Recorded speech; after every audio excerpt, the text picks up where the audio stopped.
Buenos días a todos, gracias por acompañarnos en estas sesiones que tienen por objetivo, pues, compartir información sobre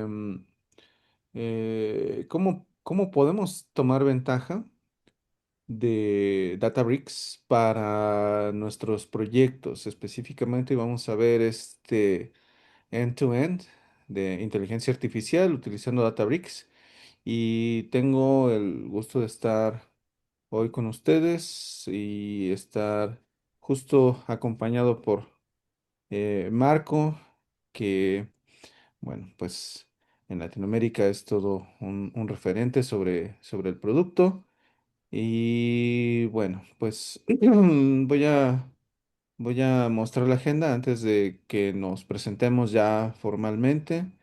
Pues también agradezco a Tamara que hoy nos está ayudando a tener la logística de esta sesión. Y bueno, no sé, Tamara, ¿quieres dar algún mensaje? Perdón, mi español no, no es muy bueno, pero si quieres sumarse al grupo en LinkedIn, ah, voy a enviar el enlace en lo chat. Sí, formen parte de esta gran comunidad que justamente, bueno, ustedes han visto que Databricks está teniendo un crecimiento en la región. Entonces, para formar parte de el grupo de The Lake House en LinkedIn, tienen aquí el QR y Tamara nos ha puesto la liga. Claro, no olviden también compartirnos de qué países nos están acompañando, porque para nosotros esto también es importante, saber desde dónde está nuestra audiencia el día de hoy. Entonces, para ya ir acelerando en la agenda, bueno, podrán notar que tenemos varios tópicos y una demo muy interesante que Marco va a ejecutar para nosotros y vamos a estar ahí platicando encima de ese material. Pero bueno, pues es un end-to-end, entonces el objetivo es abarcar desde, no solamente desde la parte técnica, sino desde alguna otra arista que es importante para los negocios también. Entonces lo vamos a ir platicando. Bueno, pues nosotros somos sus presenters para esta sesión. Marco, por favor, te voy a agradecer que te presentes. No, creo que este Bueno, sí, muchas es gracias, ok. Ismael. Bueno, un gusto estar con todos el día de hoy. Marco Boniche, ingeniero de soluciones senior en Databricks. Yo le ayudo a empresas a implementar el producto, desarrollar casos de uso. Y nada, va a ser un gusto mostrarles hoy las bondades de Databricks en Machine Learning. Gracias, Marco. Bueno, pues Ismael Medina, yo estoy basado en Ciudad de México, soy Solutions Architect, de igual manera tengo el rol que tiene Marco. Pues mi journey aquí dentro de Databricks está iniciando, pero bueno, tengo ya experiencia con todo este tema de implementaciones de datos e inteligencia artificial en algunas otras compañías para las que he trabajado. Si gustan seguirnos en LinkedIn, también ahí nos van a encontrar, justamente así aparecen nuestros nombres. Creo que el de Marco es un poquito diferente, pero bueno, pues bienvenidos a conectar. Muy bien, entonces, para ir tomando provecho del tiempo, vamos a la introducción de esta sesión, que decimos es un end-to-end. Y una de las situaciones que hoy se están presentando dentro de la implementación de inteligencia artificial es que hay muchos proyectos que no están llegando a buen término. Y si ustedes observan, el tener que 95% de las organizaciones no están obteniendo un retorno, nos dice que hay algo que debemos atender. Y en este end-to-end justamente buscamos iniciar con esta reflexión. ¿Por qué solo el 5% está realmente extrayendo valores, está extrayendo valor de hacer estas implementaciones de Generative AI, bueno, pueden notar que la sesión es de AI, no solamente de Generative AI, pero quería empezar por acá. Y van a notar poquito más adelante que esto no es exclusivo de Generative AI, esto también pasa en otro tipo de proyectos, específicamente de Machine Learning, que también cae debajo de la definición de Artificial Intelligence, pero creo que los números son reveladores. Bueno, esto viene de un artículo del MIT recién publicado, que es The State of AI in Business 2025 Report.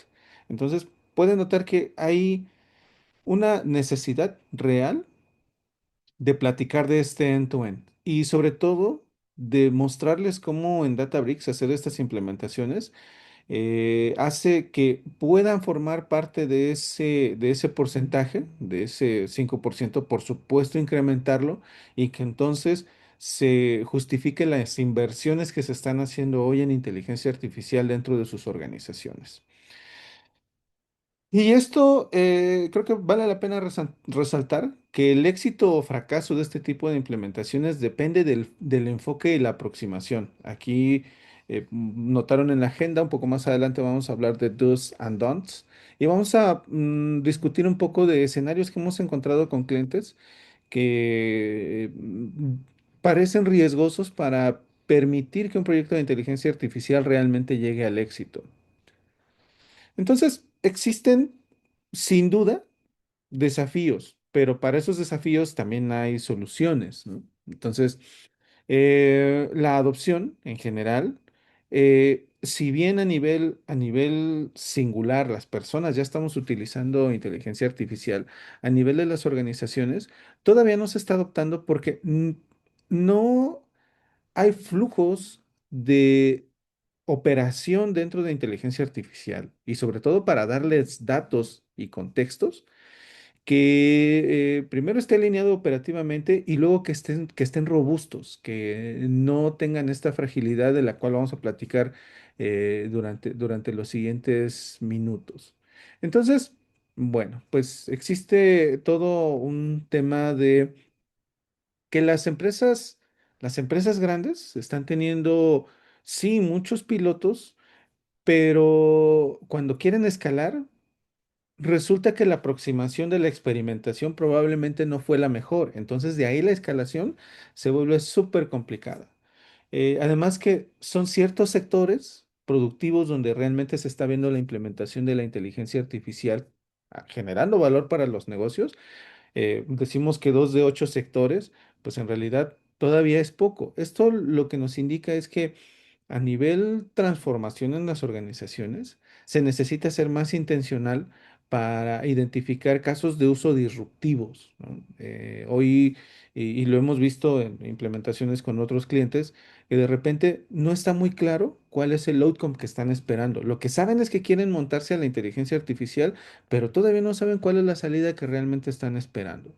Entonces, también, si a esto le sumamos la barrera del aprendizaje, es decir, que al final los modelos de inteligencia artificial tienen que irse retroalimentando, ¿no? Y hablamos de Generative AI y hablamos de Artificial Intelligence en la parte de Machine Learning, ocurre lo mismo, necesitamos que el aprendizaje se vaya, sea un proceso cíclico. Como esto no ocurre, o la infraestructura es muy endeble, o a lo mejor hasta la parte del talento puede ser un problema. eh, las soluciones tienden a no escalar. A lo mejor salen, si bien va, en una primera versión, pero de ahí mantenerse a lo largo del tiempo es algo que las organizaciones también no están haciendo porque no hay un claro proceso para lograrlo dentro de las empresas, ¿no? Y esto es algo de lo que en Databricks buscamos que ustedes tengan las herramientas para que puedan realmente llegar a darle el aprendizaje y todo el contexto necesario a sus proyectos de inteligencia artificial de manera sostenible dentro del tiempo para poderse así integrar en sus sistemas, que ustedes puedan evaluar los resultados y generar una personalización. Así sus organizaciones van a tener realmente ahorros en sus operaciones y mejoras en la venta de productos y servicios que ustedes ya tengan. Muy bien. Les decía que la parte de Generative AI es muy sintomático que solo 5% de las organizaciones realmente estén obteniendo dinero de la implementación de la inteligencia artificial. Y decimos que hay un tema de adopción estratégica dentro de las organizaciones. Entonces tiene que haber un porqué. Pero esto no es exclusivo de Generative AI. Esto también ya pasa con Machine Learning. Si ustedes revisan en una encuesta de proyectos de inteligencia artificial que se compartió en KD Nuggets, pueden notar que realmente la mayor parte de los encuestados indican que solo hasta el 60% de sus proyectos, el 29% de ellos, dice que entre el 40 y el 60% de los modelos que generan realmente llegan a producción. Y pueden notar que el stack de compañías que la cantidad de modelos que llegan a producción son menos del 60%, pues es el grueso de la estadística, ¿no? Y bueno, ya lo podemos ver aquí segmentado específicamente por iniciativas existentes o nuevas iniciativas o iniciativas revolucionarias, donde cuando se trata de iniciativas revolucionarias, poner modelos de inteligencia artificial, de machine learning específicamente para este tipo de iniciativas, pues en realidad el grado de compañías que llegan a desplegar entre el 60 y el 100% de esas experimentaciones como modelos ya que sirven para la organización, pues llegamos apenas al 21%, que es bien poquito. Si ustedes ya tradujeran eso en dinero, ¿cuánto tiempo de hora hombre y de procesamiento se requiere para generar estos modelos y que solo el 21% realmente llegue a ser útil en la producción? Pues les dice que hay ahí un gasto que puede desincentivar a las organizaciones a seguir haciendo inversiones más grandes. Por eso, el identificar algunas de las causas que generan esto es importante, ¿no? Entre ellos es, bueno, es que estos modelos pueden ser una caja negra o los cambios en los procesos del negocio y la falta de poder demostrar un impacto financiero, pues hace que las organizaciones no opten por ir sobre sobre este tipo de experimentaciones o que la sección de leadership, los líderes de la organización, pues no estén de acuerdo con el modelo. Y eso quiere decir que entonces por ahí hubo quizá una falta de entendimiento de del problema que estábamos modelando con Machine Learning, ¿no? Entonces, hay varios riesgos acá. Decimos que unos tienen que ver con adopción, pero algunos tienen que ver también con tecnología, porque decíamos justamente de que el disponibilizar el aprendizaje para que los modelos se mantengan vigentes en el tiempo para que sigan aprendiendo en el tiempo y se sigan adaptando a la realidad del negocio, se vuelve una barrera, ¿de acuerdo? Entonces, bueno, pues existe la resistencia al cambio. Si ya juntamos estos dos elementos, cómo funciona para Generative AI y para Machine Learning, pueden notar que en ambos contextos se tienen resistencia al cambio, y miedo de cuál va a ser el real impacto financiero que puede traer una experimentación de este tipo para las organizaciones, así como la falta de alineación de necesidades reales del negocio. Nos ha tocado ver, a mí recientemente me tocó platicar con un cliente que quiere implementar quiere implementar un chatbot, pero no sabe cuál es el público, no sabe cuál es tampoco entonces el outcome que espera de disponibilizar el contenido de su organización a través de un chatbot. No sabe para quién y no sabe para qué.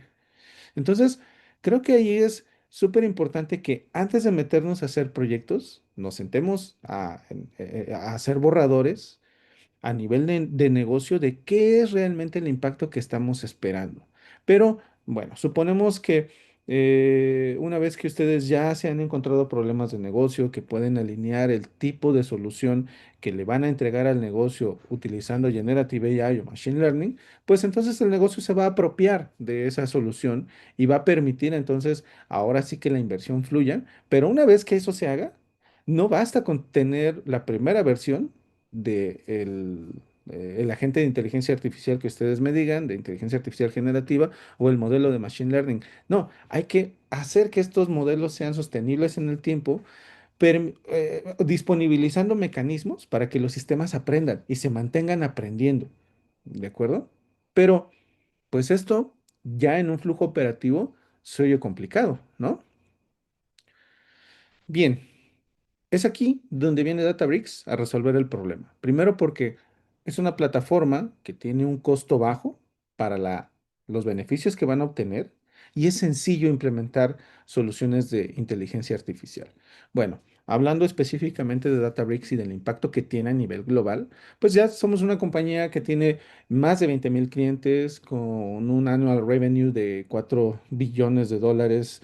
Tenemos varias invenciones e inversiones y también tenemos varios reconocimientos dentro del entorno del procesamiento de datos que recién se liberaron o se anunciaron en estas, creo que la semana pasada, que bueno, tenemos ahí dos preseas de Gartner en el cuadrante mágico, específicamente para temas de manejo de base de datos en la nube, pero también de lo que vamos a hablar hoy, que es Data Science and Machine Learning. Pero también pueden observar que tenemos de igual manera preseas de Forrester para AI Foundation Models for Language y bueno, para algunos otros elementos que ayudan justamente a disponibilizar la información de manera continua para que los modelos se mantengan aprendiendo y se mantengan tan vivos como es el negocio porque justamente este tipo de modelos, tanto los de Generative AI como los de Machine Learning, lo que reflejan es el estado actual del negocio. Si no se van moviendo a la par, claro, eh, estos modelos son apenas un intento de describir cuál es la realidad del negocio, ¿no? Todo modelado matemático va para allá. Y si nosotros no lo mantenemos actualizado, la realidad del negocio que está pintada en estos modelos no va a estar acorde con la realidad del negocio en los números, en lo que le importa a los directivos y a los inversionistas. Por eso, tan importante que Databricks eh, ha generado una propuesta de valor justamente para los clientes, donde ustedes no tienen que preocuparse de la infraestructura. Decimos que la escalación de este tipo de proyectos empieza desde, ¿y en qué infraestructura lo pongo?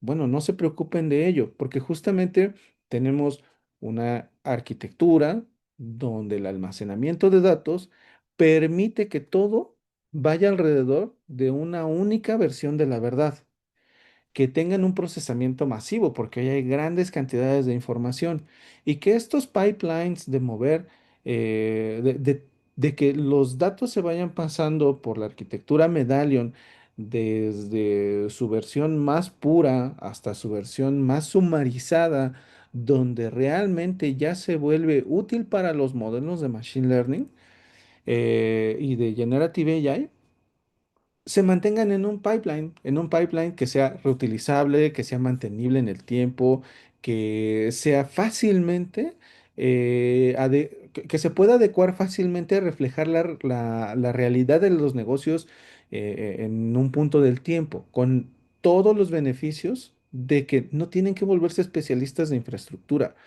Todo eso lo manejamos por ustedes y lo hacemos con los tres grandes hyperscalers, AWS, Azure, GCP. Entonces pueden encontrar Databricks, con lo cual también una de las grandes ofertas de valor es que no tienen que estar casados con una plataforma.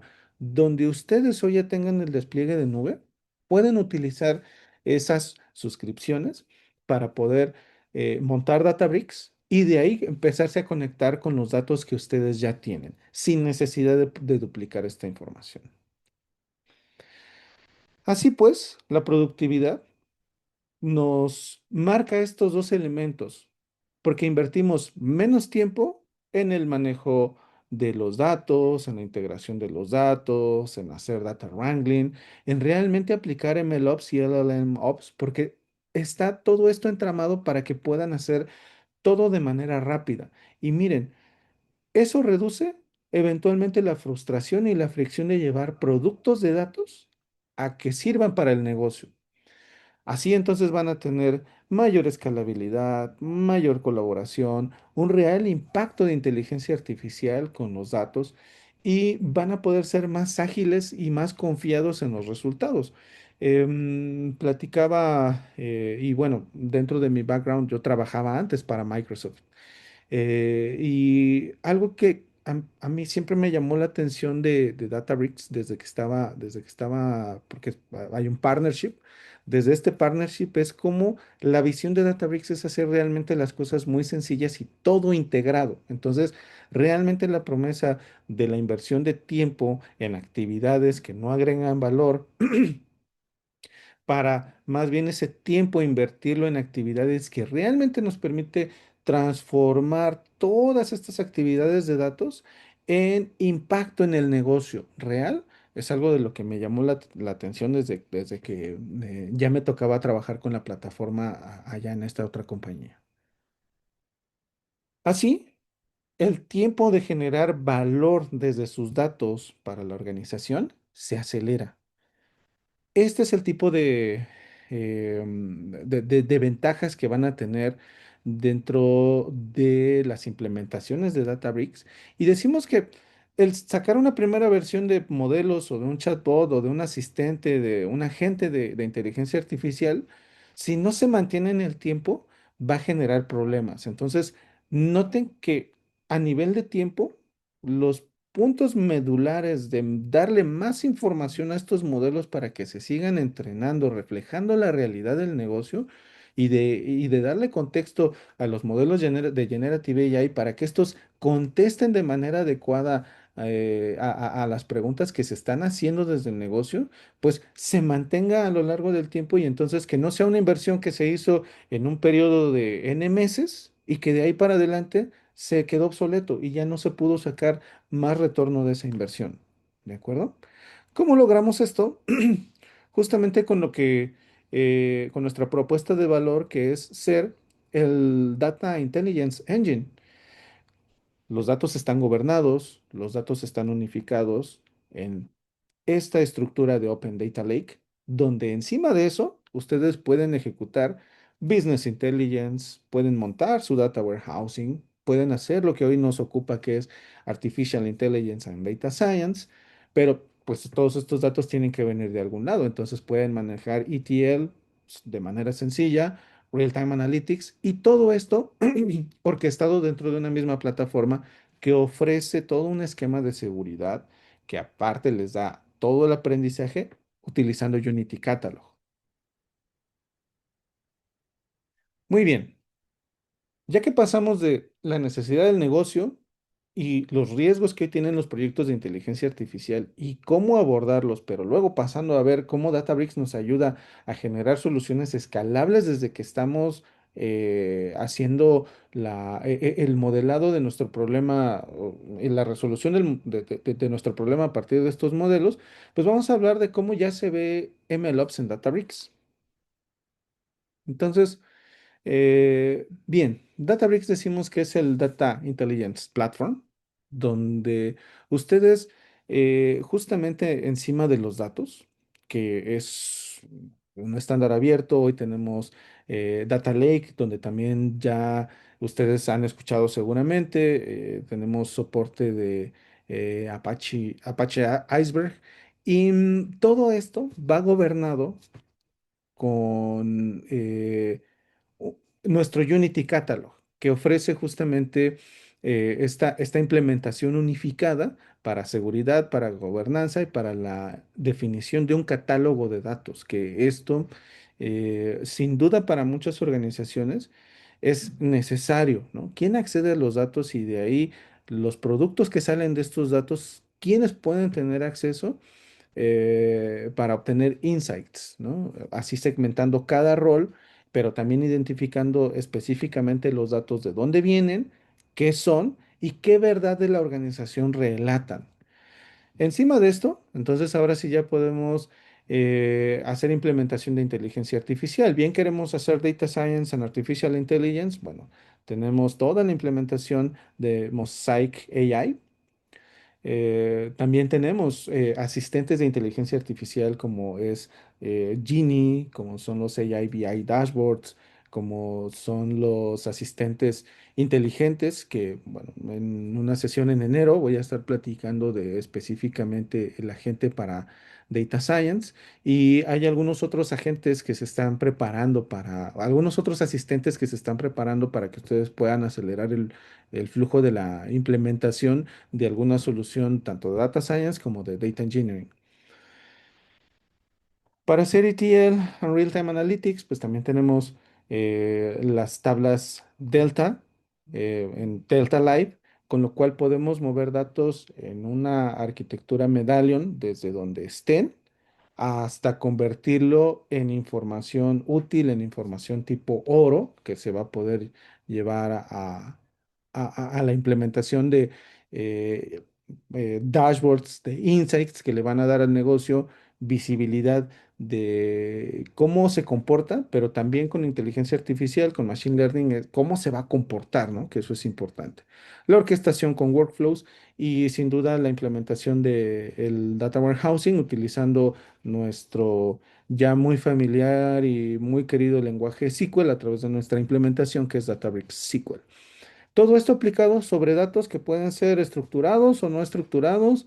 Como los tengan, nosotros podemos justamente procesar esa información. Muy bien. Bueno, aquí mientras los iba describiendo, porque debe haberme adelantado en darle a los slides, me ganó la emoción. Muy bien.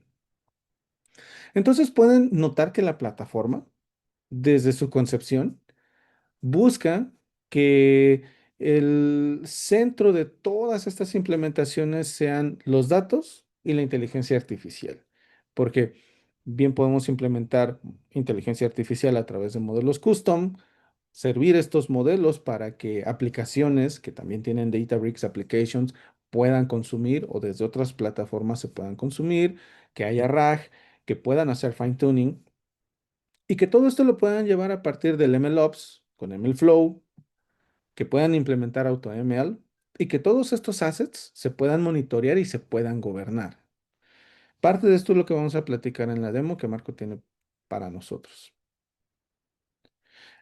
Como lo que nosotros buscamos desde el principio es que la plataforma estuviera lista para implementar inteligencia artificial, hasta hace algunos años sabemos que esto de Generative AI todavía estaba pues iniciando su vuelo a las estrellas, que ha sido vertiginoso, pero desde antes ya tener machine learning encima de los datos, encima de un estándar de almacenamiento, y operación de datos, que es Delta Lake, que aparte de que es abierto, pues es rápido y es confiable y lo pueden montar en cualquiera de las nubes, en el storage de cualquiera de las nubes de los grandes, de los big scalers que existen, pues ya estos datos pueden ser estructurados, no estructurados, semiestructurados y streaming.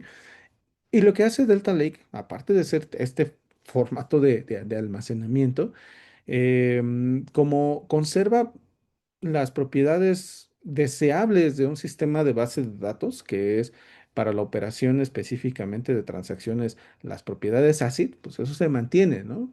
Pero no solamente eso, vamos más allá. Mantenemos y buscamos que ustedes puedan tener visibilidad de la calidad de los datos, del linaje de los datos y que eventualmente estos datos transformados para poder entrenar modelos de machine learning o para poder integrar con Generative AI genere features.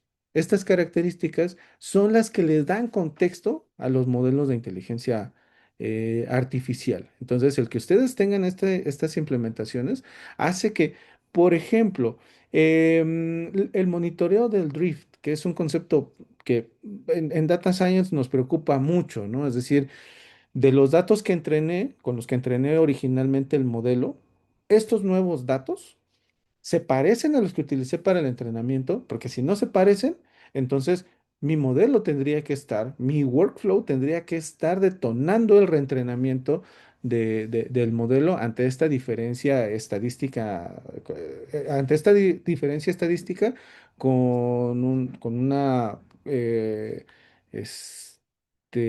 con una distancia que podemos definir para decir, bueno, a ver, mis datos sí son muy diferentes, vamos al reentrenamiento.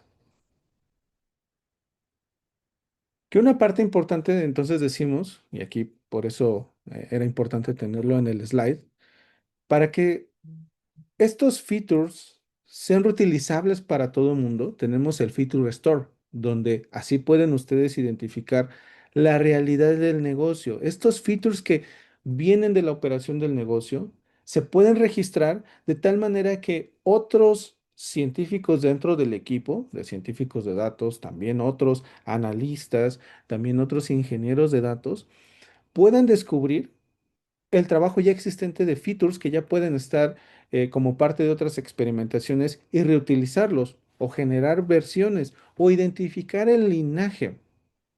Así, lo que ustedes tienen como capacidad con estos datos es identificar, bueno, si esta es la característica y esto estadísticamente se describe así, pero el negocio, decimos que los negocios están vivos, ¿no? Y nuestros modelos deben estar tan vivos como el negocio. Y si en este punto del tiempo los datos que han llegado como características o como resultado del procesamiento de las características en este momento en el tiempo ya es muy diferente, ese skew, esa diferencia permite que entonces estos datos puedan utilizarse para disparar flujos en MLflow que hagan el recálculo de los modelos. Digo, me estoy adelantando quizá a uno de los don'ts, pero, y lo he mencionado varias veces, que es una vez que se produce un modelo, ese modelo no puede permanecer estático, se tiene que ir reentrenando y la manera en la que de forma sencilla pueden hacer esto es el Feature Store.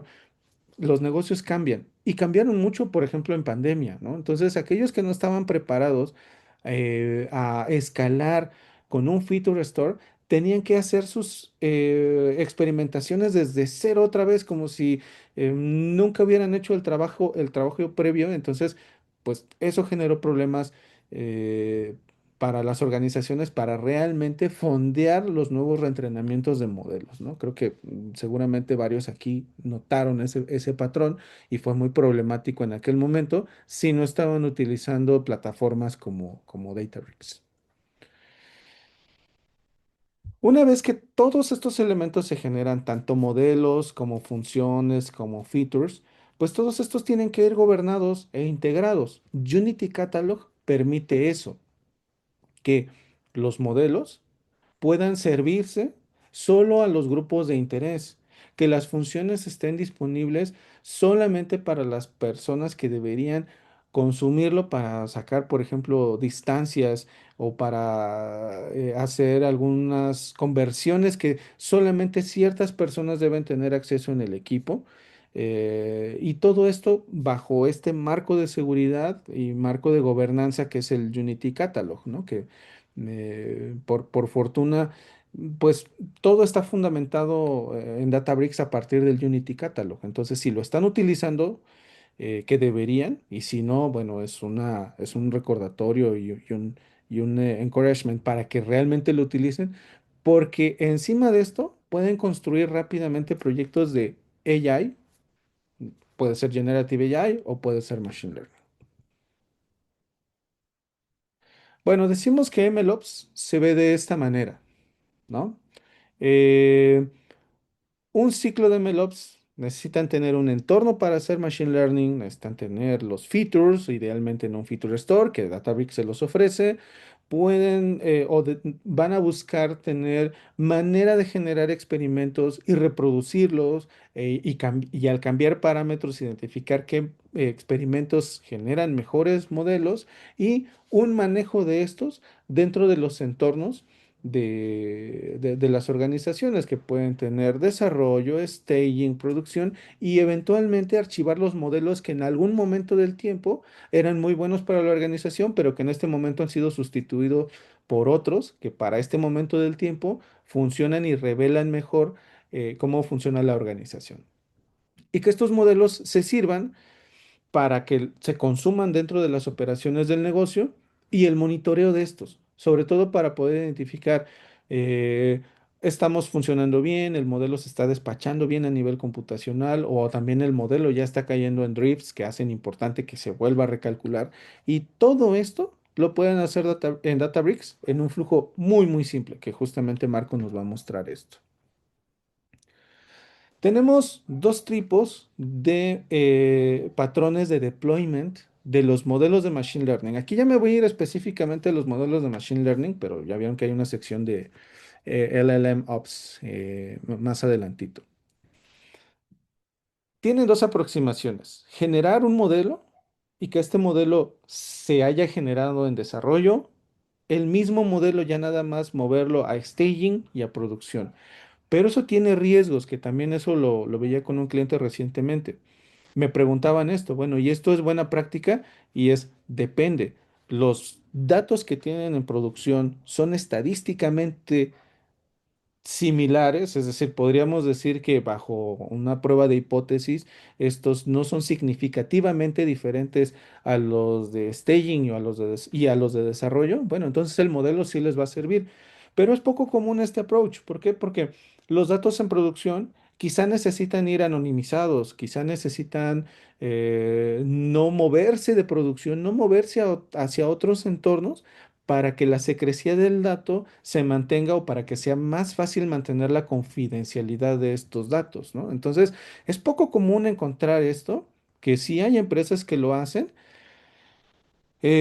sobre todo las que están dedicadas al ramo, por ejemplo, al ramo farmacéutico, donde pues sí tienen que generar conjuntos de datos que entre estos entornos sean similares, aunque no tengan información, por ejemplo, identificable personal de pacientes. Pero hacer eso, el tener datos estadísticamente iguales en cada uno de los entornos, es costoso. Entonces, casi que esta aproximación solo la utilizan empresas donde realmente eh, el grupo de científicos de datos es muy consciente de que el modelo puede variar si los datos no son estadísticamente similares, por no decir a través de pruebas de hipótesis, no son diferentes a los datos que como están en producción, pero decimos que este es un patrón poco común. El más común es, tienen un flujo donde desarrollo tiene sus propios datos, que no se parecen a los de producción, no tienen por qué, porque justamente son para desarrollo, no queremos mover lo que está en producción hacia desarrollo, lo mismo staging y lo mismo producción. Entonces, lo que despliegan es el código. Este código donde ya tienen todo el pipeline de transformación de los datos, donde utilizan los features y luego de ahí em, seleccionan diferentes algoritmos, los tienen ahí empaquetados como parte del flujo y alguno de estos va a arrojar el mejor modelo para los datos existentes en ese stage. Ya sea bien en desarrollo, se va a generar un modelo y ese puede ser diferente al de staging y ese puede ser diferente al de producción, porque los datos van a ser diferentes.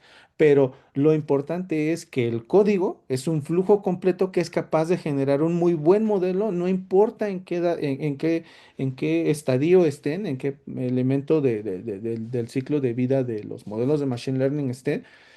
El flujo es tan bueno que siempre en cada uno de estos entornos va a arrojar el mejor modelo para ese escenario, ¿no? Entonces, esta es la aproximación que muchas organizaciones utilizan y que cualquiera de los dos pueden utilizarlo en Databricks, pero sin duda somos especialistas en el que está arriba, ¿no? Y por eso decimos, les ayuda a que no tengan que desplegar un gran grupo de científicos de datos todo el día metidos a simular datos, como el caso de la aproximación del deploy models. Al desplegar el código, ustedes lo que van a tener es un código de entrenamiento dentro de desarrollo. Ese código lo van a promover a staging, con lo cual va a generarse un modelo probado con ese subconjunto de datos que ese de staging sí se puede parecer más a producción por ser una muestra quizá anonimizada, mientras que en producción pues ya van a tener ahora sí el entrenamiento del modelo con datos, lo van a poder probar y lo van a poder desplegar, que eso es lo que van a ustedes a buscar, ¿de acuerdo? Una vez que estos modelos ya están productivos, bueno, ya pueden notar que entonces estos assets de inteligencia artificial, el desplegarlos para que ustedes los puedan consumir como endpoints, por ejemplo, que hoy es súper utilizado los llamados a REST APIs, ya lo tienen ahí mismo donde hicieron la experimentación. que me ha tocado también ver clientes que, por ejemplo, hacen modelos en sus máquinas, a veces hasta en sus máquinas locales, y luego ya lo buscan disponibilizar en alguna plataforma. Y recuerden que eso hace que se desacelere la implementación y el mantener un modelo actualizado. Aquí no necesitan segmentar y moverse entre diferentes elementos, entre diferentes servicios. Todo lo tienen en Databricks, desde tener los datos hasta hacer la experimentación, hasta desplegar un modelo. ¿De acuerdo? Y todo este monitoreo lo pueden hacer. ¿Se acuerdan que les decía que Unity Catalog es un componente súper importante? Y es súper importante porque ustedes pueden calcular métricas de los perfiles almacenados en las tablas de Unity Catalog. Y también revisar métricas de Drift. Y pueden tener sus propias métricas. Y con esto pueden generar dashboards que les indique qué tanto el modelo realmente está funcionando con la realidad actual de la organización.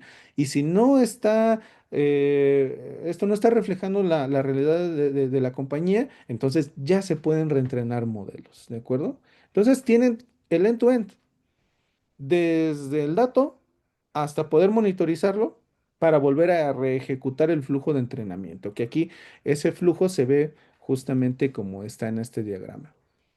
Creo que el tiempo ya voy un poquito corto.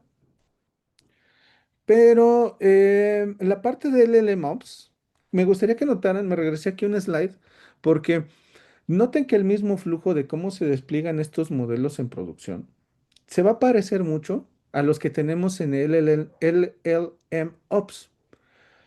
Cuando desplegamos un modelo de Large Language Model ya existente y solo le estamos dando contexto a través de un RAG, pueden notar que la implementación es muy similar. Tienen un pipeline de LLM, tienen la evaluación, pueden revisar el compliance, tienen tareas pre-deployment, tienen la comparación de este modelo con estos prompts, con estos guardrails del sistema y el despliegue con el cual ya pueden estar atendiendo a las solicitudes de lenguaje natural que sus usuarios pueden estar teniendo. Y noten que, digo, para no meternos en mucho detalle, porque el tiempo ya me está comiendo, que se parece mucho, es decir, tenemos un model training, un model evaluation y un model deployment. Aquí tendríamos algo similar, un model adjustment con un pipeline de validación, el despliegue de ese pipeline y luego el monitoreo,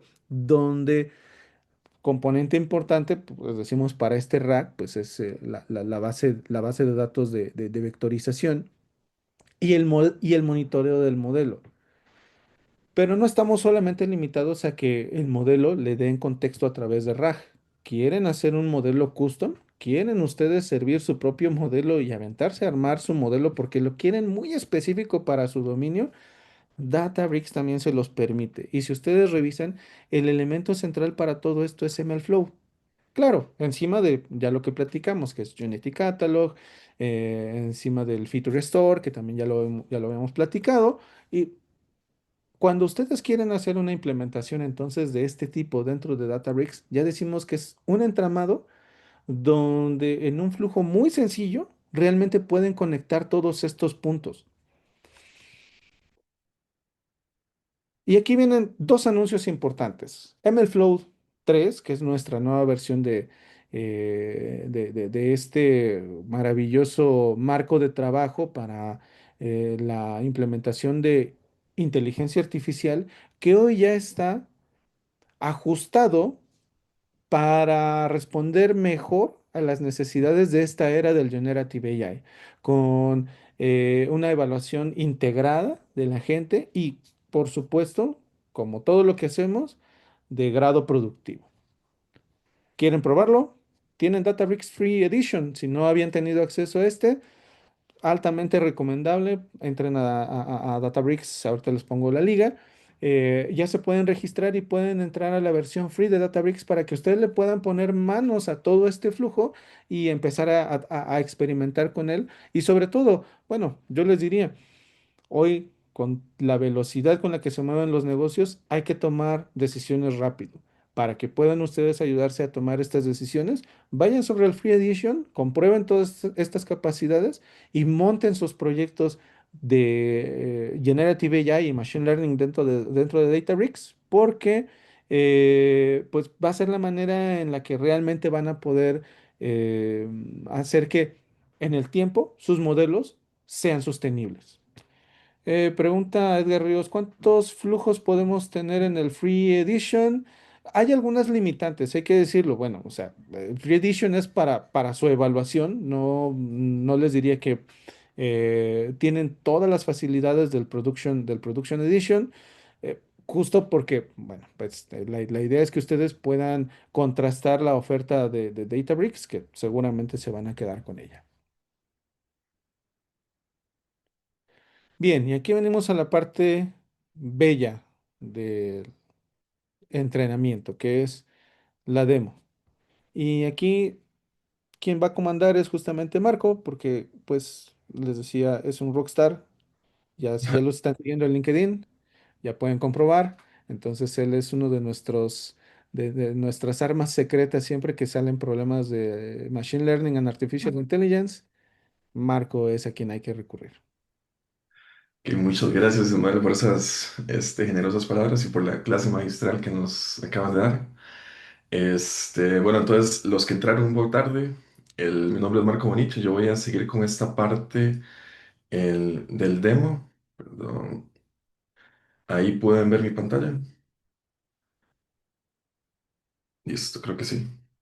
Mm, Entonces, para continuar, esta sesión, la idea del workshop era que también fuera un poco interactiva, y también que ustedes hagan las preguntas que tengan. La sesión, la idea de Ismael nos explicó como mucho la parte teórica, las bondades de Databricks, cómo me puedo beneficiar yo de utilizar Databricks y todos sus componentes para llevar modelos de machine learning a producción. Ahora el demo va a ser justamente ver en realidad cómo se seguiría todo el proceso que nos explicó Ismael de MLOps. Y el proceso que vamos a seguir es este MLOps End-to-End Pipeline. Este es un demo que tiene Databricks público. Es lo que nosotros vamos a seguir. Entonces, de aquí en adelante en la sesión, los que puedan acompañar pueden seguir directamente lo que yo voy a ir mostrando. O ustedes también podrían seguir y si tienen ya Databricks o si ya son parte del Free Edition o si se van a registrar en el Free Edition. Aquí vienen las instrucciones de cómo se instalaría este demo. Tenemos muchísimos demos disponibles dependiendo de cuál sea el interés. Este es específicamente para Machine Learning, pero simplemente esas son las instrucciones. Entonces pueden instalarlo o pueden venir acá y ver directamente los notebooks que yo voy a estar mostrando. Y si no, simplemente pueden seguir la sesión. Pueden tomar el camino que ustedes decidan, pero la idea es que sea interactivo. Y por favor, yo sé que voy a tocar muchos temas teóricos esta sesión. Es para todos, pero tal vez parte de la suposición de que muchos de los que están acá hoy son científicos de datos que quieren llevar sus modelos a producción, justo romper un poco con la estadística que vimos al inicio. Entonces, para comenzar justo con este proceso, yo voy a pasarme a mi ambiente de Databricks. Entonces, aquí para los que no lo habían visto, esto es Databricks. Voy a darles una pequeña pincelada de lo que estamos viendo. Entonces pueden ver aquí son diferentes opciones que tenemos. La sesión de hoy va a ser Machine Learning, entonces nos vamos a dedicar como en los componentes de AI, pero en sesiones pasadas hemos hablado sobre ingeniería de datos, hemos hablado sobre agentes y también vamos a tener sesiones futuras donde también vamos a tocar estos temas. Pero tal vez algunos de los puntos más importantes, para ir aterrizando con los conceptos que Ismael mencionó, este, tenemos el bueno, el workspace, que es básicamente el espacio. Una vez que ustedes tienen acceso a un workspace, este es un workspace, pero cada quien dentro del workspace tiene su propio espacio de trabajo, que es básicamente donde van a estar generando los archivos, donde van a hacer la experimentación. Como científico de datos, tal vez el punto de entrada para interactuar con Databricks van a ser notebooks, que es lo que vamos a ver el día de hoy. Los notebooks son como Jupyter Notebooks, si los han conocido, que son libretas de código interactivo. Dentro de Databricks, tal vez una de las bellezas que tiene es que los notebooks no están no se restringen a un solo lenguaje, sino que en Databricks, si ven acá tenemos un dropdown, podemos interactuar con los notebooks en diferentes lenguajes. Entonces, por lo general, Python es la lengua franca de Data Science, pero también podemos hacerlo en SQL, en Scala o en R, hay muchísimo, principalmente desarrollo estadístico que se hace con librerías de R. Lo podemos hacer todo dentro del mismo notebook y podemos interactuar con los diferentes lenguajes en el mismo notebook. Y eso es lo que vamos a seguir viendo, pero para seguir tocando acá, tenemos el catálogo. Ismael mencionó varias veces Unity Catalog, tal vez si se van a llevar algo de esta sesión. Bueno, todos los temas de Machine Learning van a ser súper relevantes, pero la piedra angular tal vez que nos permite hacer todo esto es Unity Catalog, que es nuestra plataforma de gobernanza. Entonces aquí donde vamos a registrar todos los modelos, las tablas, las vistas, y es básicamente lo que nos permite tener como un acceso gobernado y estructurado a los datos. Tal vez otro componente importante son los pipelines. Entonces en Machine Learning a veces es muy importante y ya pensando en el flujo de MLOps, donde yo tengo un modelo, desarrollo este modelo y luego quiero poner este modelo en producción para que con cierta cadencia se ejecute haciendo predicciones. Entonces yo lo haría a través de un pipeline o un workflow de Databricks. O si yo, por ejemplo, quiero automatizar un proceso de reentrenamiento, también lo haría a través de un pipeline. Entonces aquí yo voy a volver directamente a la sesión. Entonces, ahora sí, para comenzar, es nada más una pincelada. Hoy no vamos a entrar en detalle en todo lo que es Databricks, sino que nos vamos a enfocar en nuestro flujo de MLOps, en el pipeline de end-to-end. Entonces, yo, por ejemplo, aquí lo que hice fue seguir las instrucciones del demo. Así los invito a ustedes a que puedan seguirlo por su cuenta o que puedan acompañarme. Entonces, lo que hice aquí, ven, bueno, también eso es propio de la magia de Notebooks, que yo puedo ejecutar un comando de bash. Al final, dividemos es una librería de Python. Entonces, yo simplemente le pip install de los dividemos y luego hice el install propiamente del demo que vas a seguir, que es el DMLOps. Hay otras opciones, por ejemplo, entonces Unity Catalog sigue una jerarquía de tres niveles, donde tenemos catálogos, luego dentro de los catálogos tenemos esquemas, que serían como el análogo a las bases de datos, y debajo de los esquemas yo puedo tener ya mis tablas, puedo tener funciones, puedo tener propiamente los modelos. Entonces yo aquí puedo definir varios parámetros y esto básicamente me va a hacer toda la instalación de lo que necesito del pipeline. Él también va a generar un workflow para generarme los datos y básicamente de forma automática ejecutar el código y yo después puedo simplemente hacer el seguimiento. Entonces, ahora sí, para entrar en materia, nosotros hoy vamos a ver completamente el pipeline de end-to-end, siguiendo MLflow. Ismael habló de MLflow un poco al final, de MLflow 3.0. MLflow es bueno, un producto que fue construido por Databricks. Si bien es open source, está completamente integrado en la plataforma. Entonces, dentro de Databricks, MLflow es casi que un análogo de MLOps porque nos da todas las herramientas para poder ejecutar el proceso de MLOps. Entonces, ya Ismael habló un poco de lo que era MLOps. Entonces, vamos de lleno a qué es lo que vamos a hacer en este pipeline de end-to-end. Bueno, un poco el pipeline, la idea detrás o este, tal vez el escenario que estamos aquí replicando es que vamos a generar un modelo de churn. Entonces, churn, las diferentes empresas pueden tener como diferentes definiciones de lo que churn es. Pero podemos pensar, imaginemos que tenemos como un servicio de suscripción, no se puede hacer de teléfono, de internet o Netflix. Entonces, churn es básicamente como me indica la propensión que tiene uno de mis usuarios de cancelar el servicio. Entonces, básicamente, cuando yo hablo de que un usuario hizo churn, es que un usuario básicamente se salió del grupo de mi suscripción. La definición en sí de churn es como que cuál es la propensión que tienen elementos de un grupo de salir de ese grupo. Entonces, dentro del contexto es tal vez operativo, yo tengo un servicio y cuál es la propensión que tiene mi usuario de cancelar el servicio. Entonces, un poco lo que queremos hacer en este flujo de MLOps de end-to-end es básicamente predecir qué usuarios van a salirse de mi suscripción. Entonces, eso es el modelo que queremos lanzar a producción, es un modelo de churn. ¿De qué se compone todo el desarrollo hasta construir el modelo de churn? Entonces, lo que vamos a ver hoy es un poco la preparación de los datos y la generación de los features. básicamente ingeniería de datos dentro de Databricks, y un poco el DBDemo ya me preparó un poco los datos que vamos a utilizar, el entrenamiento de un modelo. Aquí vamos a ver propiamente para el flujo.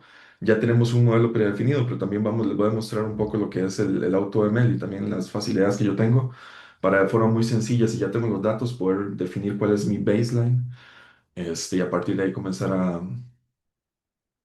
bueno, hacer la parte de experimentación, luego evaluar el modelo, cuál es la capacidad predictiva de mis datos. Entonces, toda la parte del entrenamiento del modelo. Luego, una vez que tengo el modelo, cómo es que este modelo lo puedo pasar a producción, cómo es que lo puedo dentro de MLflow registrarlo para después que pueda ser reutilizado una vez que ha sido validado. Luego podemos hacer una comparación porque al final Ismael lo mencionó muy bien que los modelos son modelos que deberían estar vivos, no son modelos estáticos, entonces los modelos van a cambiar en el tiempo. Tal vez yo como científico de datos descubrí un nuevo feature que podría hacer que los datos sean mejorar la capacidad predictiva. Entonces, ¿cómo se ve ese escenario donde yo tengo un nuevo modelo y quiero reemplazar el modelo existente? Entonces, un poco la validación del modelo. Y finalmente, ¿cómo hago yo para ejecutar inferencias sobre ese modelo? Entonces, ya ahora sí, tengo el modelo preparado, ¿cómo puedo hacer predicciones que puedan ser utilizadas en el negocio? Eso lo puedo hacer de forma batch y también les voy a mostrar, si nos da el tiempo, cómo lo puedo hacer, cómo servir el modelo para hacer inferencia en tiempo real. Y aquí, si bien aquí ya vamos a ver un poco más el código, entonces para que se preparen un poco, pero tampoco es que nos vamos a meter de lleno en el código, sino que un poco más compartir las ideas de qué es lo que se está haciendo y cómo se ejecuta. Entonces les mencioné, vamos a hacer detección de churn. Entonces un poco comencemos a ver yo como científico de datos, cómo comenzaría a interactuar con los datos de la plataforma.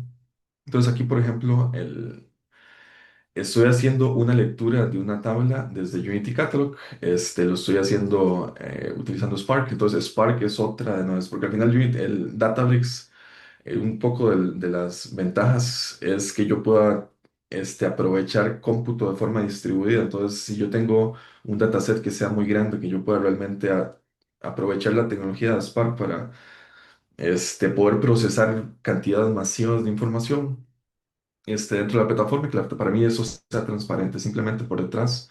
No me tengo que preocupar por la infraestructura, sino que tengo como la capacidad de hacer el tipo de procesamiento. Entonces, les mencioné al final todo parte de Unity Catalog. Al final vamos a ver más adelante eso en términos del modelo. Entonces, yo tengo una tabla de clientes, quiero ver, y esta es la tabla a partir de la cual voy a comenzar a construir mi modelo. Entonces, quiero hacer una exploración de mis datos. Puede ser tan fácil como hacer un display, que es una función propiamente Databricks, pero así es como se verían los que ya han utilizado notebooks. Eso se parece mucho simplemente a hacer un display de un data frame.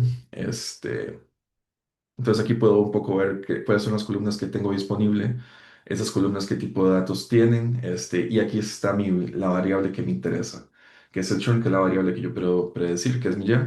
Tal vez una de las bondades propiamente de los notebooks de Databricks es que venga aquí hay un símbolo de más y yo puedo fácilmente hacer un profiling de mis datos.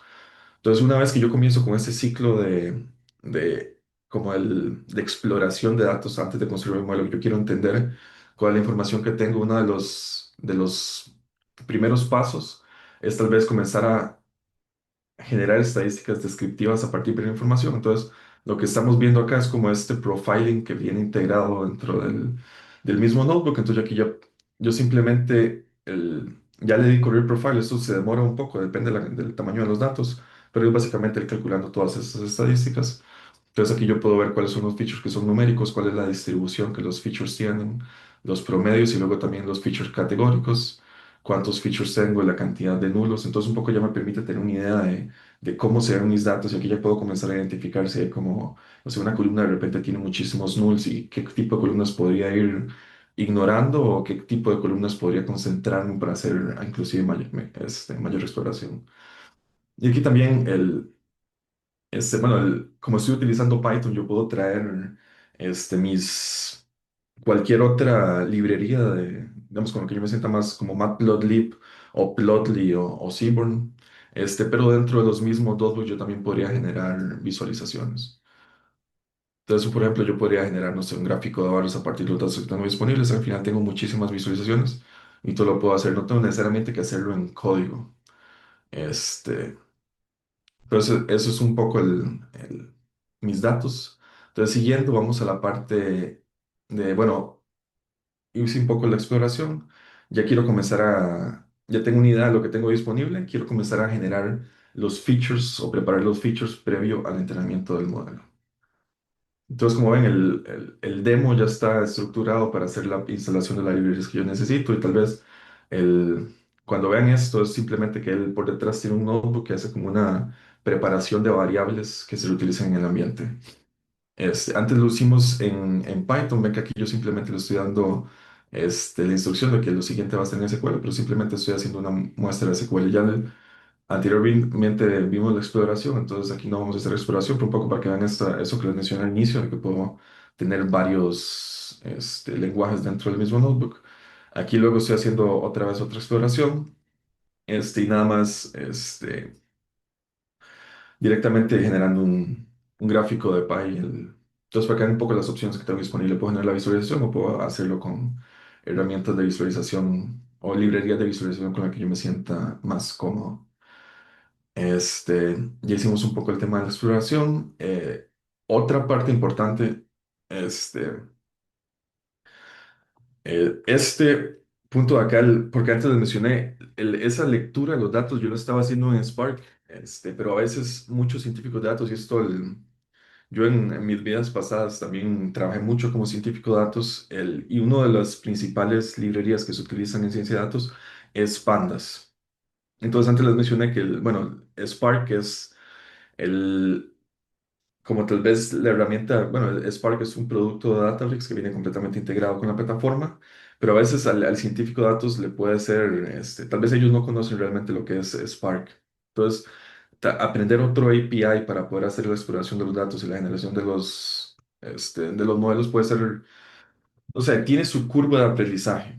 Y la mayoría de los científicos, bueno, muchos de los que yo conozco, tal vez la mayoría es una generalización, pero utilizamos pandas para hacer la exploración de los datos y para generar los features. Entonces, una funcionalidad que no es tan reciente, pero a mí la verdad me sorprendió muchísimo, es que si yo lo que conozco es pandas, igual, el tema de pandas es que pandas, la librería normal, es una librería tal vez que no está diseñada para procesar grandes cantidades de datos, cantidades masivas de datos. Al final es una librería que corre single core, corre en una sola máquina, entonces simplemente depende de los recursos que tenga la máquina. Yo no puedo hacer procesamiento distribuido. Para hacer procesamiento distribuido, yo normalmente me iba para Spark. Entonces, dentro de Databricks tenemos la capacidad de utilizar el API de Pandas, este, bueno, básicamente en un data frame de Spark, yo tengo la capacidad de generar esta función acá que se llama Pandas API. Básicamente me va a generar una instancia del data frame de Spark con el cual yo puedo interactuar utilizando directamente funciones del API de Pandas, pero por debajo está utilizando todo el procesamiento distribuido de Spark, que es simplemente esta interfaz del API. Entonces le facilita la vida a los desarrolladores, ¿no? Yo no tengo que aprender realmente Spark, sino que yo simplemente puedo hacer la lectura de Spark y luego hacer la conversión al API de Pandas y puedo seguir trabajando como lo hacía anteriormente. Eso para mí, a mí me sorprendió muchísimo cuando descubrí esta funcionalidad. Entonces, no tienen que decir, bueno, para utilizar Databricks tengo que utilizar Spark. No necesariamente. Puedo hacerlo directamente en Pandas y de igual forma procesar datasets masivos. Y ves aquí esta función. Nuevamente uso el API de Pandas. Lo que estoy haciendo es como comenzar a transformar los features para prepararlos para el entrenamiento. Entonces, bueno, entonces, los modelos, dependiendo de lo que yo te utilice, ellos están acostumbrados a lo que ven son números. Yo no les puedo mandar, bueno, algunos sí reciben strings, pero normalmente yo lo que tengo que hacer algún tipo de procesamiento de mis datos para que sean, básicamente lo que el modelo está esperando. Entonces aquí yo simplemente estoy haciendo algunos reemplazamientos de strings, llenando nulos, conversiones normales, haciendo transformación de datos. Bueno, eso básicamente es un feature nuevo que estoy haciendo. Entonces, estoy haciendo todo esto en Pandas, pero por debajo realmente está haciéndose en Spark. Entonces definí esa función la ejecuto sobre mi data frame. Aquí puedo ver nuevamente las transformaciones que hice y después vuelvo a directamente al data frame, al API de Spark. Y aquí lo que voy a hacer simplemente es separar mi dataset. Entonces voy a generar una nueva feature donde quiero separarlos, porque al final parte del proceso de ciencia de datos, la idea es que yo tenga un dataset que voy a dedicar al entrenamiento y otro dataset que el holdout o el dataset de validación, que lo que voy a utilizar para validar realmente cuál es la calidad de mi modelo. Entonces aquí simplemente estoy generando esta separación y luego escribo una nueva tabla dentro de Unity Catalog donde va a ser mi dataset de entrenamiento. Entonces ya propio todo el procesamiento, escribo directamente en Unity Catalog. Entonces, bueno, aquí tal vez es un ejemplo muy sencillo, pero tal vez la parte más importante es eso, de que sepan que pueden trabajar con el API de Pandas directamente sobre los data frames de Spark, simplemente utilizando el Pandas API y trabajar con las funciones con las que ya están acostumbrados. Y si ya utilizan Spark o ya conocen Spark, entonces igual pueden hacer Spark o lo pueden hacer en cualquier otro de estos lenguajes que tengan aquí disponibles. Entonces aquí ya hicimos un poco el feature engineering y las transformaciones que queríamos. Entonces lo siguiente es la ejecución del modelo. Entonces aquí sigue el trabajo del científico de datos. Para este ejemplo, pensemos que yo ya decidí que voy a utilizar la GBM. La GBM es un Gradient Boosting Machines, similar tal vez, si no lo conocen, es similar a XGBoost, que tal vez es uno de los modelos más populares para trabajar con datos estructurados. En competencias de Kaggle en un momento era el más utilizado, el que tenía mejores resultados. Entonces aquí vamos a comenzar a tocar algunos términos de MLflow y un poco comenzar a pensar cómo vamos a estructurar tal vez la experimentación que vamos a hacer con el modelo sobre los datos. Entonces, dentro de MLflow tenemos el concepto de experimento.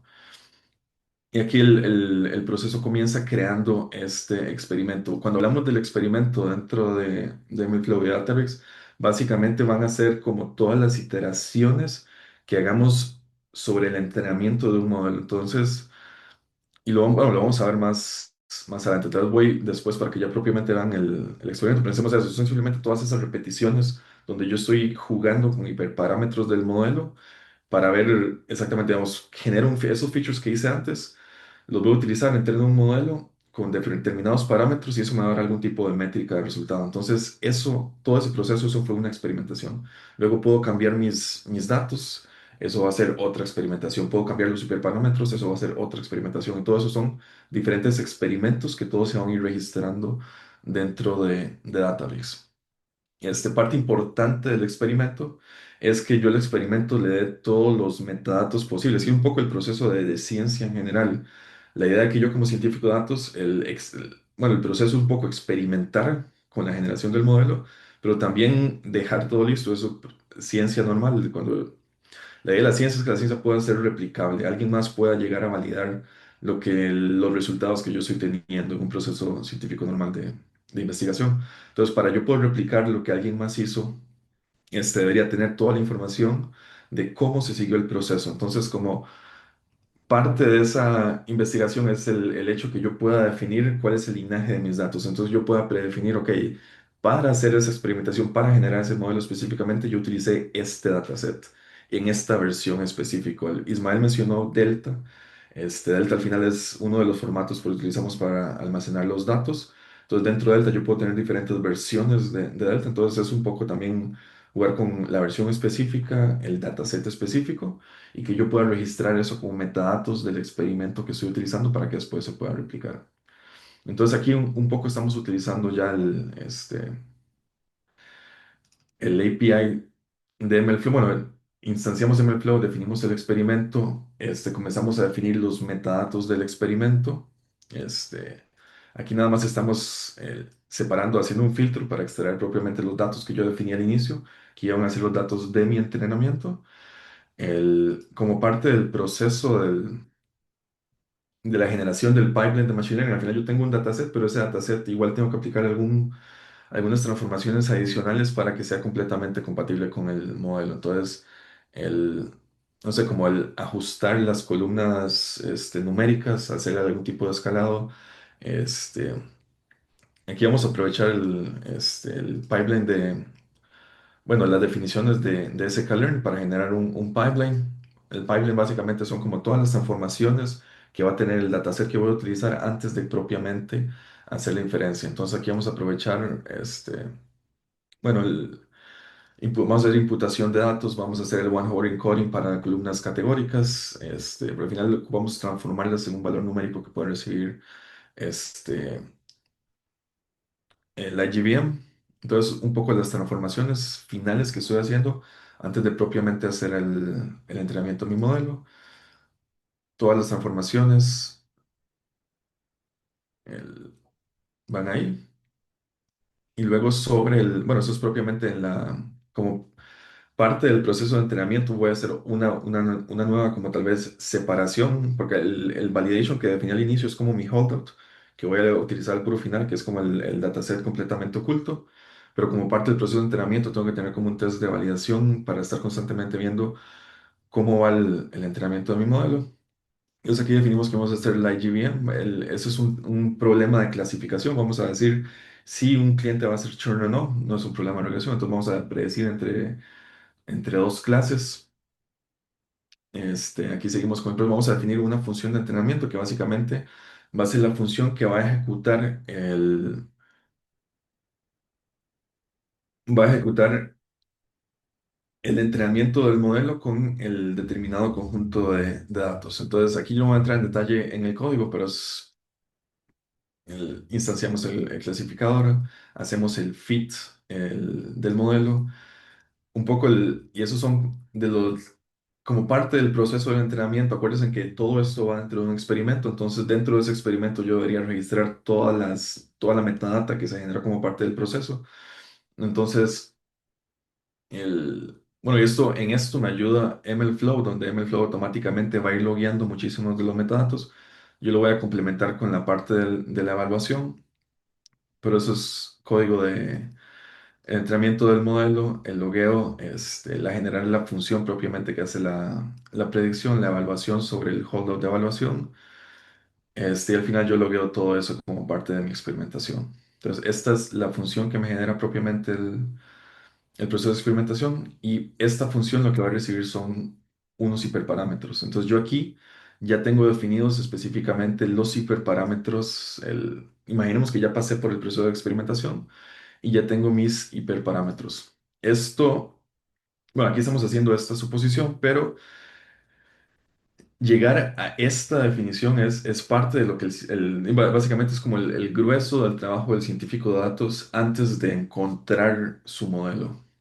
Entonces, aquí me voy a salir un poco propiamente para que veamos tal vez otras de las características de la plataforma antes de volver al entrenamiento, porque esos experimentos, si ven aquí a la izquierda, como parte de las opciones que tenemos para Machine Learning, hay una pestaña completamente de experimentación. Yo ya la abrí por acá, entonces me voy a salir un poco. Entonces, aquí en la experimentación yo voy a ver todos los experimentos que están pasando dentro del workspace. Bueno, voy a nada más mis experimentos. Entonces, yo he hecho muchísima experimentación, propiamente el de esa corrida que hice del IGBM, quedó registrada acá, yo ya ese código lo corrí, entonces eso, la utilización de esos hiperparámetros específicos quedó registrada como este experimento. Entonces un poco para que vean lo que les mencioné del linaje de datos y la experimentación. Aquí como parte del objeto de experimento que me registra MLflow, yo tengo cuál fue el dataset que utilicé para generar el modelo y un poco lo que utilicé para validación. Vamos a ver propiamente qué tiene este experimento o el objeto de experimento que les mencioné al inicio. Entonces ven bueno, eso es un overview general, pero aquí pueden ver como todas las estadísticas que me fue generando, porque yo al final, como parte del proceso de experimentación, eso, al final, el modelo que fitié o que entrené lo voy a validar contra un dataset de evaluación y eso me va a generar métricas de desempeño propiamente para un problema de clasificación. Entonces, la métrica que yo voy a utilizar para este problema va a ser el score F1. hay otras, precisión, recall. Hay muchísimas otras, depende de qué es lo que a mí me importa el validar para el modelo. Entonces aquí están todas las métricas que se me registraron como parte del proceso de experimentación, los hiperparámetros que utilicé para este experimento específicamente, el modelo que utilicé, y también aquí me va a guardar como los artefactos. Entonces el objeto de experimento es muy, muy, muy importante porque al final eso es donde yo puedo asegurarme que queden registradas todas las iteraciones que voy siguiendo. Entonces, como que aquí están los artefactos que fui generando como parte de ese proceso de experimentación. Este, yo generé algunas imágenes, lo vamos a ver ahora de vuelta en el notebook, por ejemplo, aquí para que vean. Tengo los requirements, que es si yo quisiera levantar este modelo en algún tipo de ambiente, cuáles son las librerías que utilicé para generar este modelo. Está el pickle, propiamente el binario del modelo, otra metadata sobre los ambientes, pero básicamente toda la información que yo ejecuté en esa corrida está registrada dentro de lo que se llama el experimento. Y vimos que yo para ese experimento ya tenía predefinido cuáles eran los hiperparámetros que quería utilizar en ese LightGBM. Eso no va a ser parte de la sesión, pero aquí entraría como el concepto de la búsqueda de hiperparámetros, que yo pueda definir rangos sobre los diferentes hiperparámetros y que básicamente tenga un proceso de búsqueda iterativa, que ese proceso se llama Hyperparameter Search. No lo vamos a ver en esta sesión, pero otra de las bondades de Databricks, otra de las funcionalidades que tengo, es el de AutoML.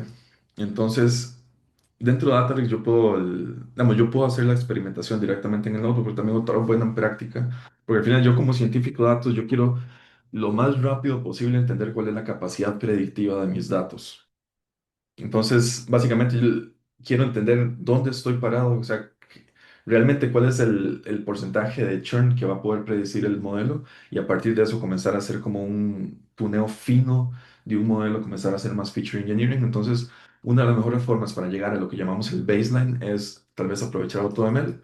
Entonces, AutoML básicamente eso se llama como el glass box approach, donde el Databricks y tal vez podemos ver para que tal vez quede más claro. Aquí son todas como las diferentes opciones que yo tengo de experimentación.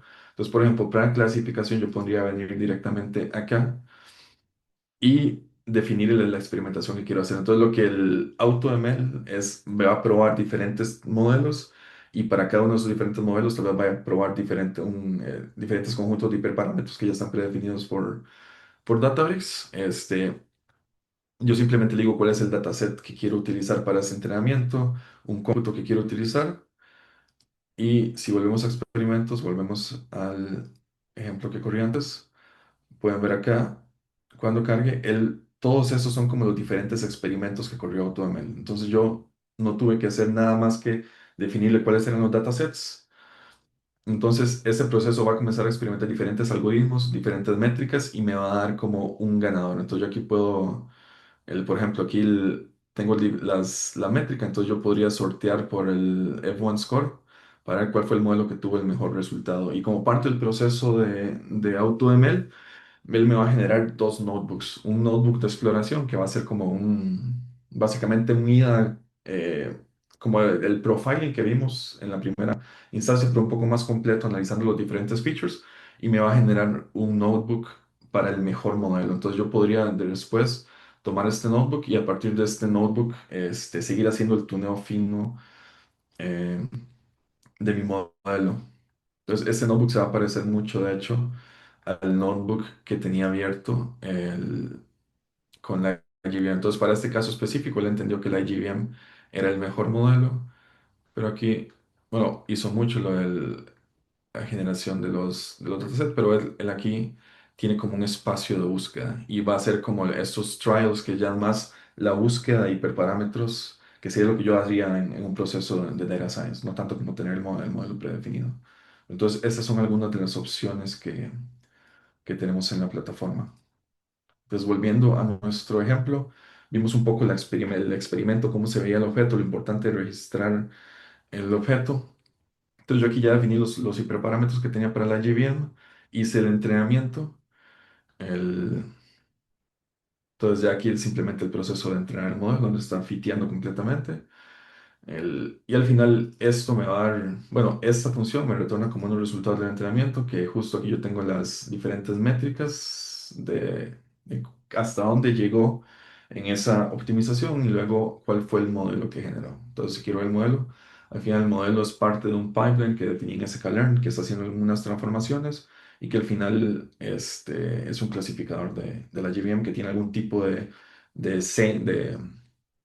firma, que eso básicamente espera como algún tipo de esquema con columnas específicas con diferentes tipos de datos.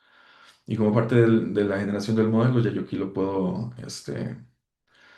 correr contra mi hot load, el dataset que definí de validación, y un poco puedo comenzar a entender qué también le fue a mi modelo. Entonces aquí eso es una matriz de confusión, es clásica para validar modelos de clasificación. Entonces aquí podemos ver un poco que este modelo tal vez es muy bueno para predecir cuándo una persona no va a hacer churn. Lo hace muy bien, pero se confunde cuando todavía cuando quiero realmente decir si realmente va a ser churn o no. Entonces es muy bueno prediciendo la clase negativa, pero todavía se confunde mucho prediciendo la clase positiva. Pero igual esto es mejor que tirar una moneda. Tengo un modelo que tiene algún tipo de capacidad predictiva. Entonces aquí yo puedo decir si estoy conforme con esto y ya quiero comenzar a probar esto en producción contra datos reales o si quiero seguir en el proceso de entrenamiento. Entonces aquí son otras métricas que puedo registrar y todas estas imágenes yo las puedo registrar como parte de mi experimento. Entonces guardarlo en una carpeta y todo me va a quedar ordenado y registrado como parte de MLflow. Entonces son todas las métricas que puedo ir siguiendo. Entonces, este fue el proceso de entrenamiento. Aquí, esa sería como tal vez la parte más importante que ejecutaría el científico de datos. Pero lo siguiente sería, bueno, ya tengo mi modelo. ¿Cómo puedo registrar este modelo para decir, ok, este es el modelo que quiero comenzar a utilizar? Entonces, aquí vamos al siguiente notebook y aquí ya volvemos a Unity Catalog. Pues lo mencioné al inicio, lo mencionó Ismael, el Unity Catalog, que es tal vez la fundación sobre la cual yo puedo hacer cualquier otra cosa, porque es esta capa unificada de gobernanza. Entonces, Unity Catalog al final es un catálogo de datos, pero también es un catálogo para cualquier tipo de experimentación que yo haga a nivel de inteligencia artificial. Entonces, yo aquí tenía el Unity Catalog abierto, por ejemplo. Lo pueden ver, así es como, bueno, aquí está el catálogo. Yo también, como cuando tengo el notebook, puedo acceder al catálogo acá. Entonces, yo aquí dentro del catálogo puedo acceder al catálogo que había generado para esta sesión.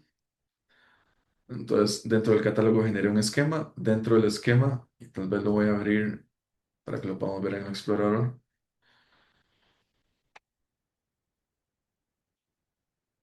Dentro del esquema, ven que aquí tengo diferentes tipos de objetos. Entonces yo tengo las tablas que estoy registrando como parte de mi proceso de experimentación y aquí también tengo registrados mis modelos. Entonces la idea es que yo cuando termine la etapa de experimentación y dentro de un experimento hay un experimento que yo definiera, ese es el experimento que quiero llevar hacia producción, que pueda registrarlo dentro de Unity Catalog. Entonces vamos a ver dos formas de hacerlo. Son dos experimentos, modelos que yo generé. Entonces, volviendo al notebook. Entonces, la idea de Unity Catalog, que al hecho de yo poder registrar los modelos ahí, es que los modelos quedan registrados en un catálogo que luego porque al final el proceso de experimentación tal vez no lo hace una sola persona, sino que es parte de un equipo. Entonces, la idea es que para el equipo sea fácil poder trabajar en conjunto y tal vez descubrir información, describir modelos, saber lo que estamos haciendo, cómo lo estamos haciendo, y que tal vez no sea que una persona hizo un modelo, pero solo esa persona sabe dónde está ese modelo, entonces siempre tengo que ir a decirle como, ¿me entiende? Como que la idea es que ese proceso sea un libro abierto y que no sea un proceso ofuscado donde solamente el científico de datos sabe lo que está pasando. Entonces, si yo utilizo Unity Catalog para eso, yo puedo descubrir el modelo, o tal vez puedo promocionar el modelo que vamos a ver más adelante, puedo agregarle tags al modelo, descripción, puedo probarlo, y documentación.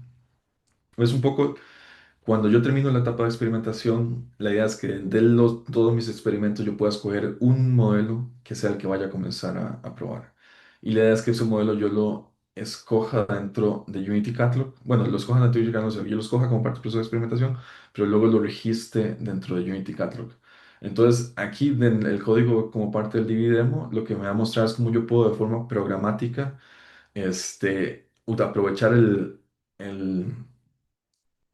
el API de MLflow para hacer esa búsqueda de los modelos y para buscar cuál fue mi mejor modelo bajo un conjunto de experimentos que yo estaba haciendo. Entonces, yo a mi experimentación, recuerden, yo le puse un nombre y debajo de ese nombre básicamente van a estar todos los experimentos que yo ejecuté. Entonces, lo que quiero aquí bajo el experimento, debajo de los experimentos bueno, debajo del nombre de experimentación que yo utilicé, que eso puede ser como el nombre del proyecto que ustedes vayan a hacer.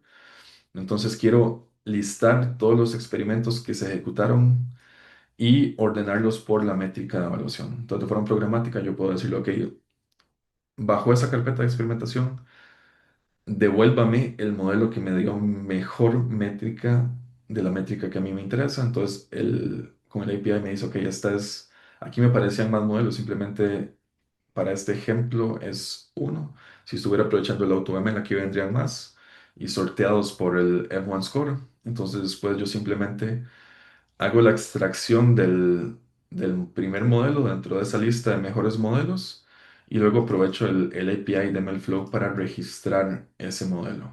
Entonces, cuando hago este registro, básicamente estoy aprovechando, y aquí son conceptos de MLflow, por eso les decía MLflow es análogo de MLOps, porque al final MLflow una de las funcionalidades que me provee es el Model Registry, que es esta opción que vamos en diferentes partes. Comenzamos con la experimentación, tenemos una pestaña de experimentación y ahora vamos a la etapa de modelos.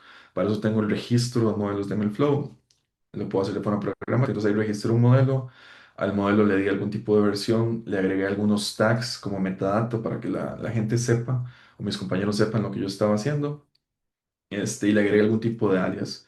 Y eso va a ser importante en el siguiente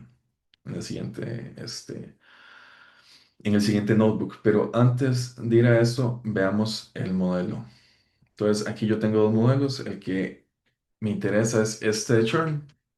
Entonces aquí pueden ver, así es como se vería un modelo registrado, eso es lo que puedo ver dentro de los modelos de Models o lo puedo acceder directamente del catálogo porque al final todo va a estar registrado dentro de Unity Catalog. Entonces a este modelo yo le agregué algunos tags para que las personas que lo vean sepan que este fue el F1 score que me dio, este fue el mejor resultado para ese conjunto de isoformatos, eso fue lo que yo decidí escoger.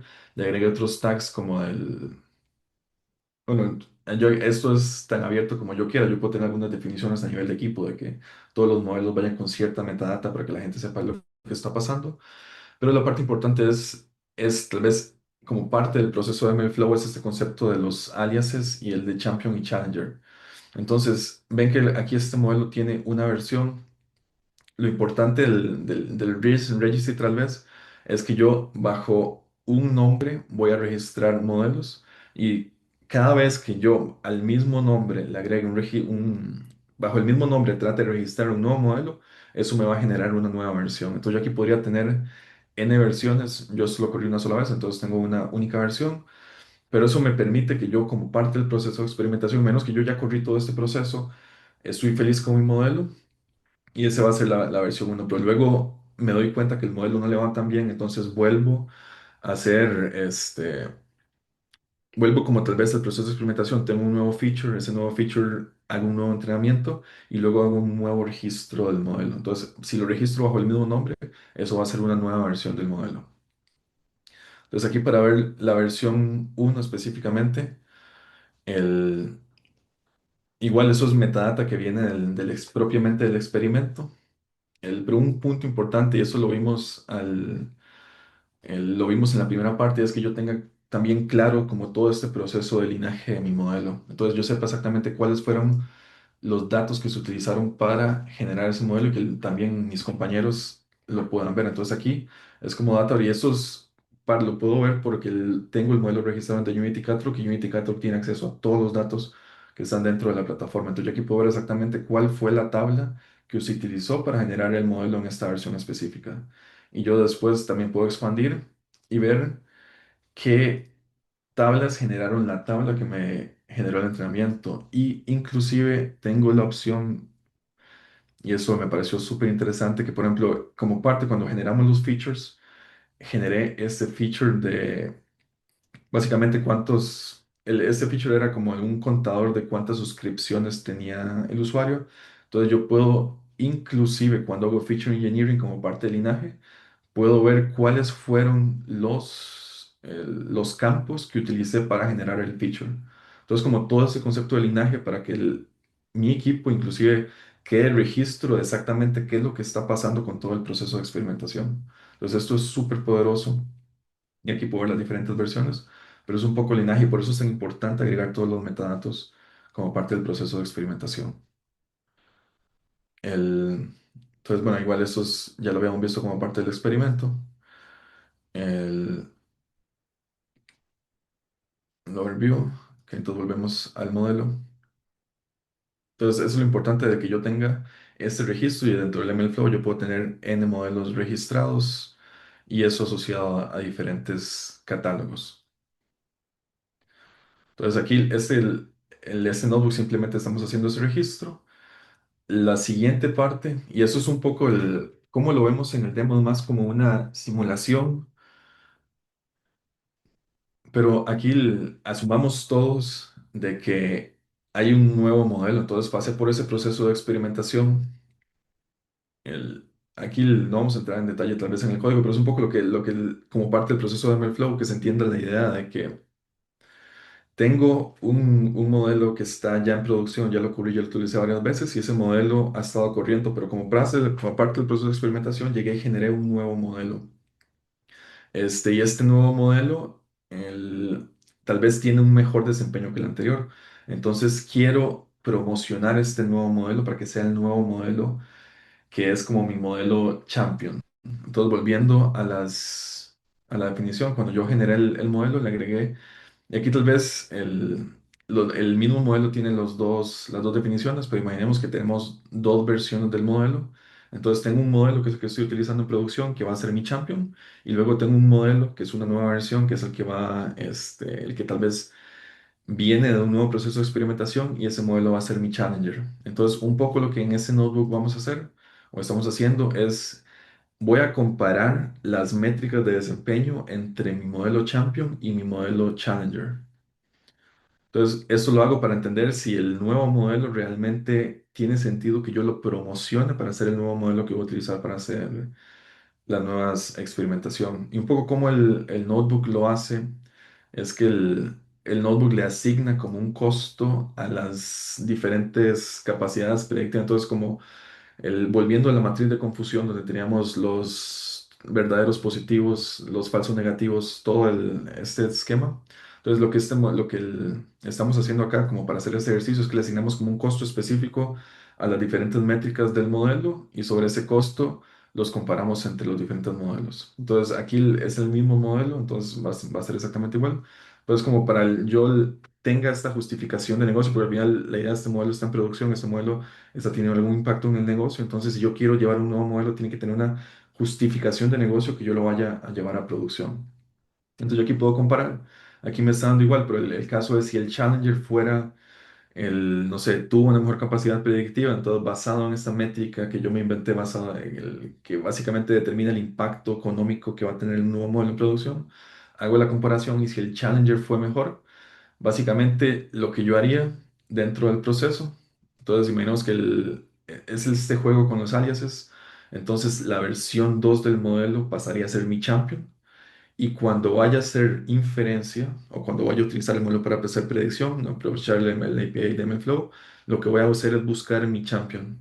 Entonces, un poco es cómo juego con los aliases para definir cuál de las versiones de mis modelos es realmente el que está corriendo en producción. Y eso lo hago con el juego de champion y challenger. Y es básicamente la promoción de un modelo de un estadio a otro. Entonces, eso es lo que hace el modelo. Entonces, aquí es como propiamente la promoción. Y aquí yo estoy cambiando el alias para que la nueva versión del modelo sea en Champion. Entonces ya hicimos el registro, ya tenemos un modelo listo. Lo que sigue y la última parte es ya propiamente hacer la inferencia. Entonces tenemos el modelo, pasamos por todo el proceso de experimentación, hicimos el ADI, hicimos el entrenamiento, hicimos la búsqueda de hiperparámetros, aprovechamos AutoML para asegurar el baseline sobre eso, iteramos, hicimos el ajuste fino generamos un último modelo, ese modelo lo registramos, lo pusimos a competir contra un challenger, hicimos nueva experimentación, tuvimos un nuevo modelo y dejamos un modelo como nuestro champion. Ese champion es el modelo que yo voy a estar utilizando en productivo para hacer la inferencia. Y sobre esa inferencia voy a hacer algún tipo de almacenamiento. Entonces aquí, el, cuando hablamos del batch inference, es básicamente que yo voy a estar de forma periódica ejecutando mi modelo contra algún conjunto de datos que tengo estático. Entonces, para eso lo que voy a hacer es igual aprovechar el API de MLflow. Entonces, para un modelo específico, que es mi modelo de churn, quiero que el del registro MLflow ir a traer mi modelo Champion, que es el modelo que está ahorita corriendo en producción. Entonces, lo único que voy a hacer es aprovechar el MLflow. Ya tengo el modelo registrado, eso me va a permitir instanciar el modelo, que lo voy a hacer acá. Y aquí lo que estoy haciendo es, eso lo estoy haciendo directamente en Spark, pero estoy leyendo la tabla que voy a utilizar como para mi proceso de batch, que es la tabla de inferencia. Lo que estoy haciendo para ejecutar el modelo, que es facilidades del API de Spark y la integración con MLflow, es que voy a registrar una UDF de Spark. Una UDF es básicamente una función definida por el usuario que va a ejecutar algún tipo de lógica sobre los datos que tiene el data frame. Y aquí lo que voy a hacer es ejecutar a partir del modelo Champion, voy a ejecutar eso sobre el data frame y eso me va a generar una columna nueva que se llame predicción. Entonces, lo que esto va a hacer básicamente sobre todas las columnas del data frame que cumplen con la firma del modelo, las va a alimentar a la función por debajo va a ejecutar el modelo, eso va a generar una predicción y eso lo va a almacenar dentro de esta columna. Entonces, como pueden ver, aquí ya ya ejecuté esto, pero aquí si vamos al final, vamos a ver que tenemos mi columna de predicción y dentro de esta columna digo si el usuario hizo churn o no. Ya aquí donde estoy realmente utilizando mi modelo de producción. Y ya con esto terminamos la parte del proceso. Lo único que quería mostrarles antes de cerrar es qué tal si yo quiero, en vez de hacer este proceso batch, si yo quiero servir el modelo para tener predicciones en tiempo real. Y esto lo mencionó Ismael, que es también una de las funcionalidades que yo tengo como parte del proceso de MLflow.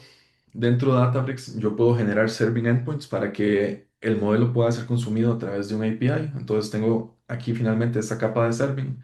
Yo aquí podría create a serving endpoint, que básicamente generar un serving endpoint para exponer un modelo. Entonces dentro de estas definiciones yo le puedo dar un nombre voy a hacerlo directamente con el modelo registrado,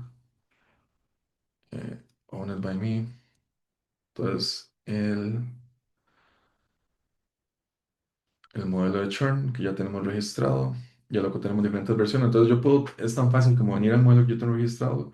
Aquí le doy servir este modelo y para servir este modelo ya me carga, como que me precarga algunas de las variables. Yo le puedo poner un nombre al endpoint. Aquí defino cuál es la entidad, que la entidad es uno de mis modelos registrados en el Unity Catalog, la versión específica que voy a utilizar. el, el cómputo que yo quiero suministrarle al endpoint. Entonces esto puede ser GPU si tuviera algún tipo de modelo de deep learning en vez de machine learning. Este, la concurrencia que quiero que el endpoint pueda tener, escala a cero si estoy en un ambiente de pruebas para que el endpoint no quede corriendo. Y luego hay diferentes opciones. A través del gateway puedo también generar tablas de inferencia para que todas las predicciones queden almacenadas en una tabla y luego eso aprovecharlo en un proceso de validación.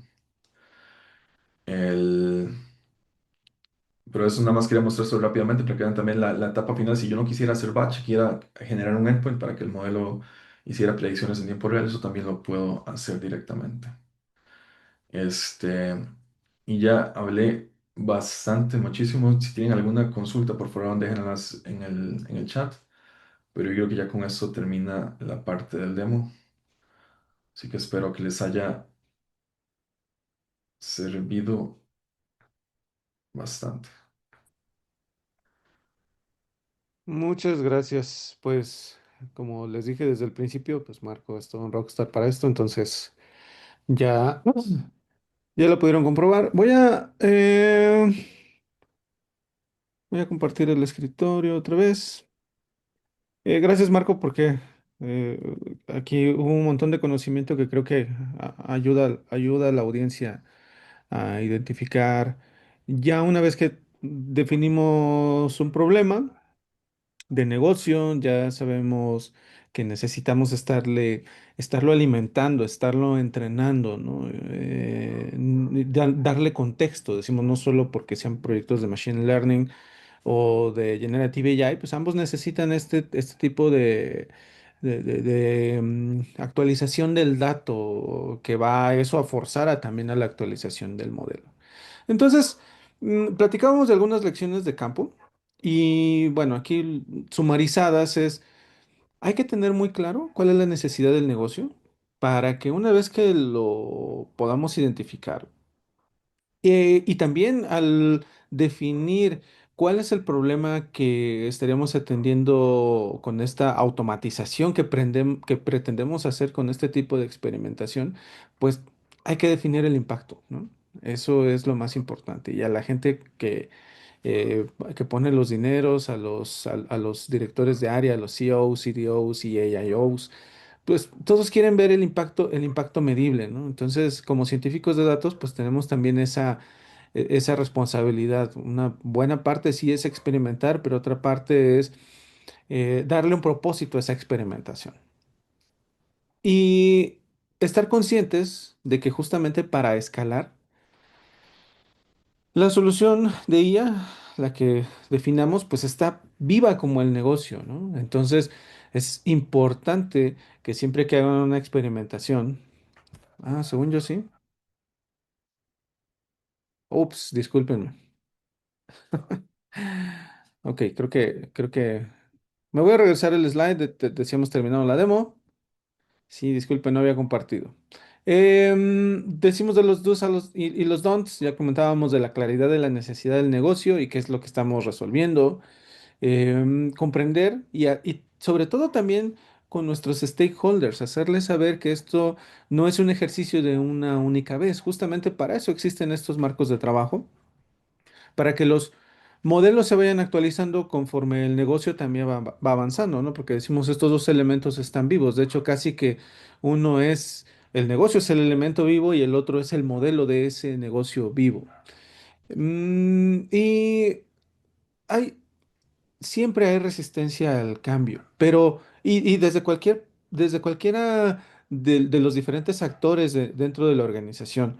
Pero hoy que vivimos en un mundo tan competitivo y ustedes pueden revisar las noticias y sobre todo en temas de inteligencia artificial, hoy es una lucha encarnizada. Lo que hace la diferencia, lo que hace que se venza esa resistencia al cambio es cuando nuestras empresas logran distinguir que no implementar inteligencia artificial hoy puede ser la diferencia entre la rentabilidad o el riesgo de supervivencia. No, no duden que pueden llegar nuevos actores, nuevas empresas, competencia, que al adoptar estas aproximaciones y sobre todo al ir encima de nuestra innovación en Databricks, pueden acelerar su negocio tanto que eventualmente ya si nosotros no nos actualizamos y buscamos esa competencia directa también desde la tecnología, nos vamos a quedar rezagados con el riesgo de que nuestra empresa se diluya. ¿De acuerdo? Entonces sería como el mensaje para que también así ustedes puedan complementar su speech siempre al generar este tipo de proyectos. Pues tenemos un espacio, perdón, ahí me comí 5 minutos. em, Para preguntas y respuestas, disculpen que nos hayamos ido un poco en tiempo, pero bueno, creo que la información que se compartió acá ameritaba tomarse esos 5 minutitos. Pues adelante.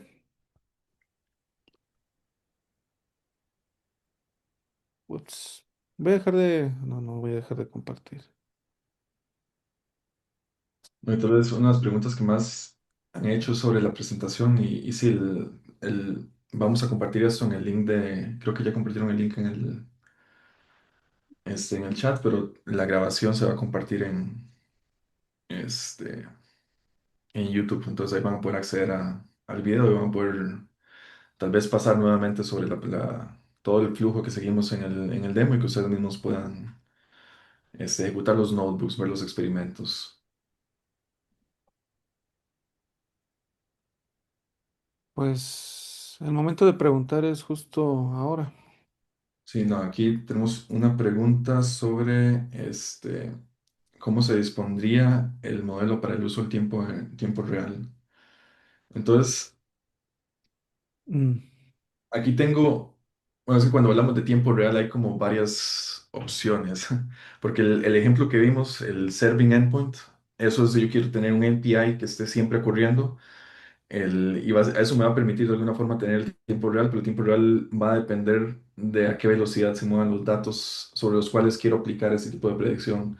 Entonces, cuando hablo de tiempo real, yo podría tener algún tipo de proceso de streaming donde tenga, imaginémonos que como que esté capturando, para hacer el proceso de churn, esté capturando como todo el movimiento de un usuario está teniendo sobre una página antes de hacer la compra. Entonces, como cuando yo capturo todo ese, como el clickstream y qué se está haciendo, eso podría moverse en un stream y luego aprovechar el Spark Streaming, por ejemplo, para cargar el modelo y luego, como vimos, utilizar una UDF para hacer esa predicción y que luego que mi pipeline de datos siga con las predicciones en tiempo real. Entonces, esa es como una opción que yo podría seguir aprovechando Spark Streaming y la otra es simplemente, ya tengo el endpoint corriendo, el endpoint básicamente es cómputo disponibilizado, me genera el API y ese API va a responderme con muy baja latencia. Entonces son como las dos opciones, pero depende de a qué velocidad se muevan mis datos. Si es simplemente quiero predicciones en tiempo real, sería a través del Serving Endpoint. Si es más como un flujo de datos, sería utilizando como Spark Streaming en el proceso.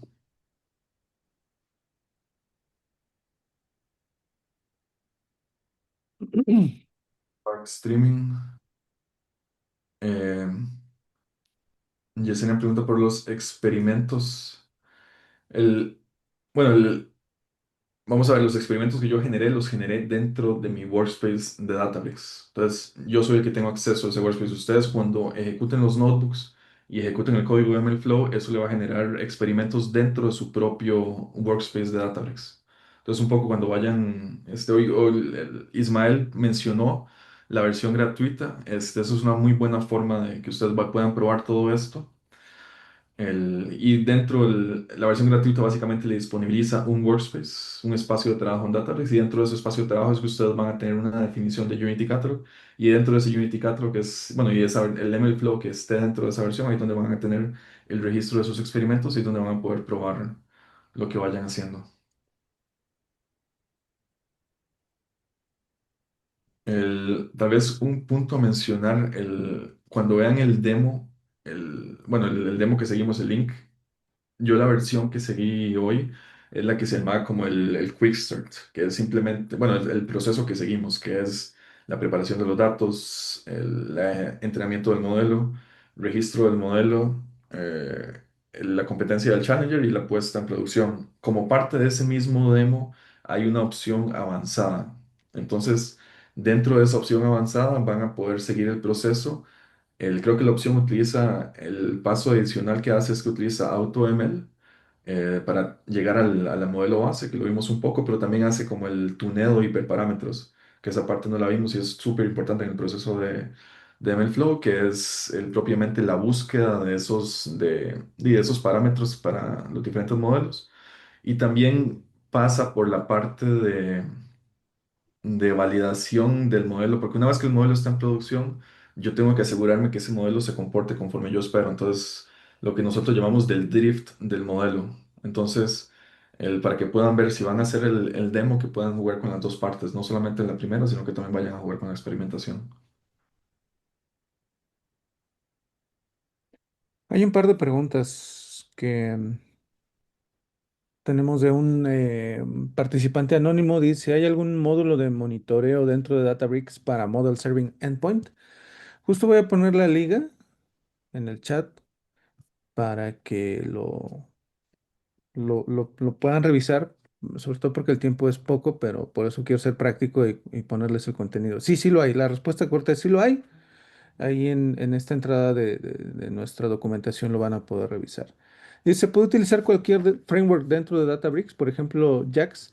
Bueno, hay muchas librerías, como comenta Marco, justamente tenemos una comunidad vibrante colaborando con montones de librerías. Entonces, así de momento, de bote pronto, yo no he visto ninguna implementación de JAX. No sé si tú, Marco, lo has visto.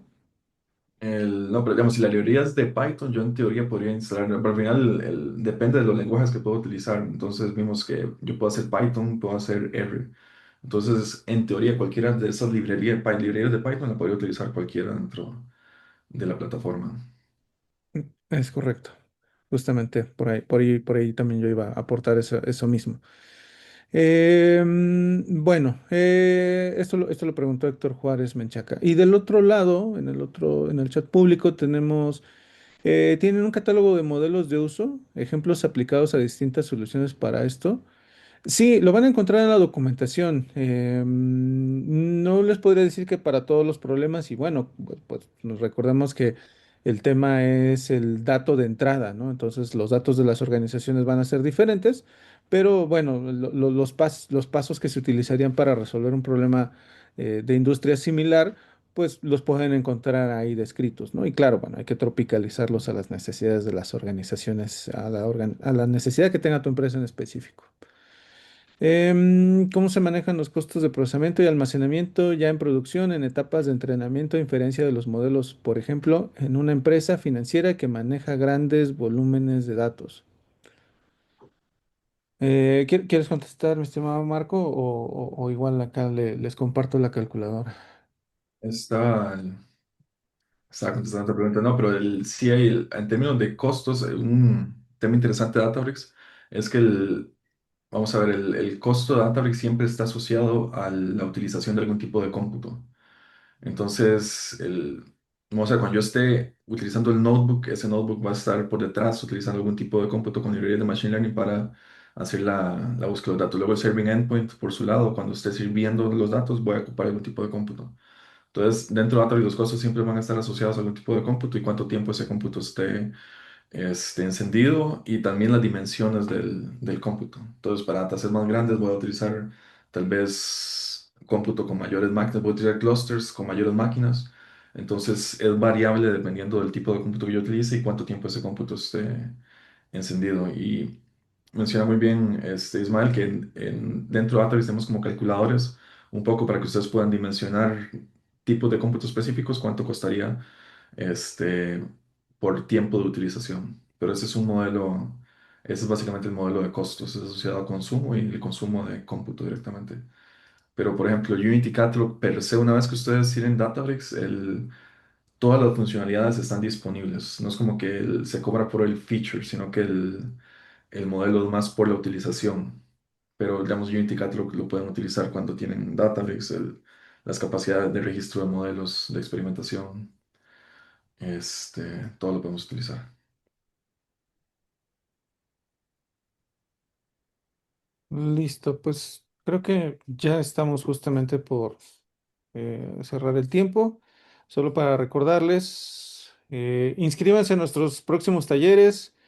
La verdad es que Marco, te agradezco un montón. Fue un gran placer trabajar contigo preparando este material. Bueno, aquí José Carballo también es uno de es de hecho mi mentor acá. Entonces, como siempre, un gusto aprender tanto de ti, Marco, de ti, José. Y Tamara, muchas gracias por la organización. Pues síganos en nuestras redes sociales. Aquí están nuestros contactos. Pues estamos muy agradecidos nuevamente porque nos hayan acompañado durante la sesión. Sí. Muchas gracias por participar y bueno, nos vemos en la próxima sesión. Así que sin más, hasta luego y que tengan un buen día. Hasta luego, tengan un excelente día.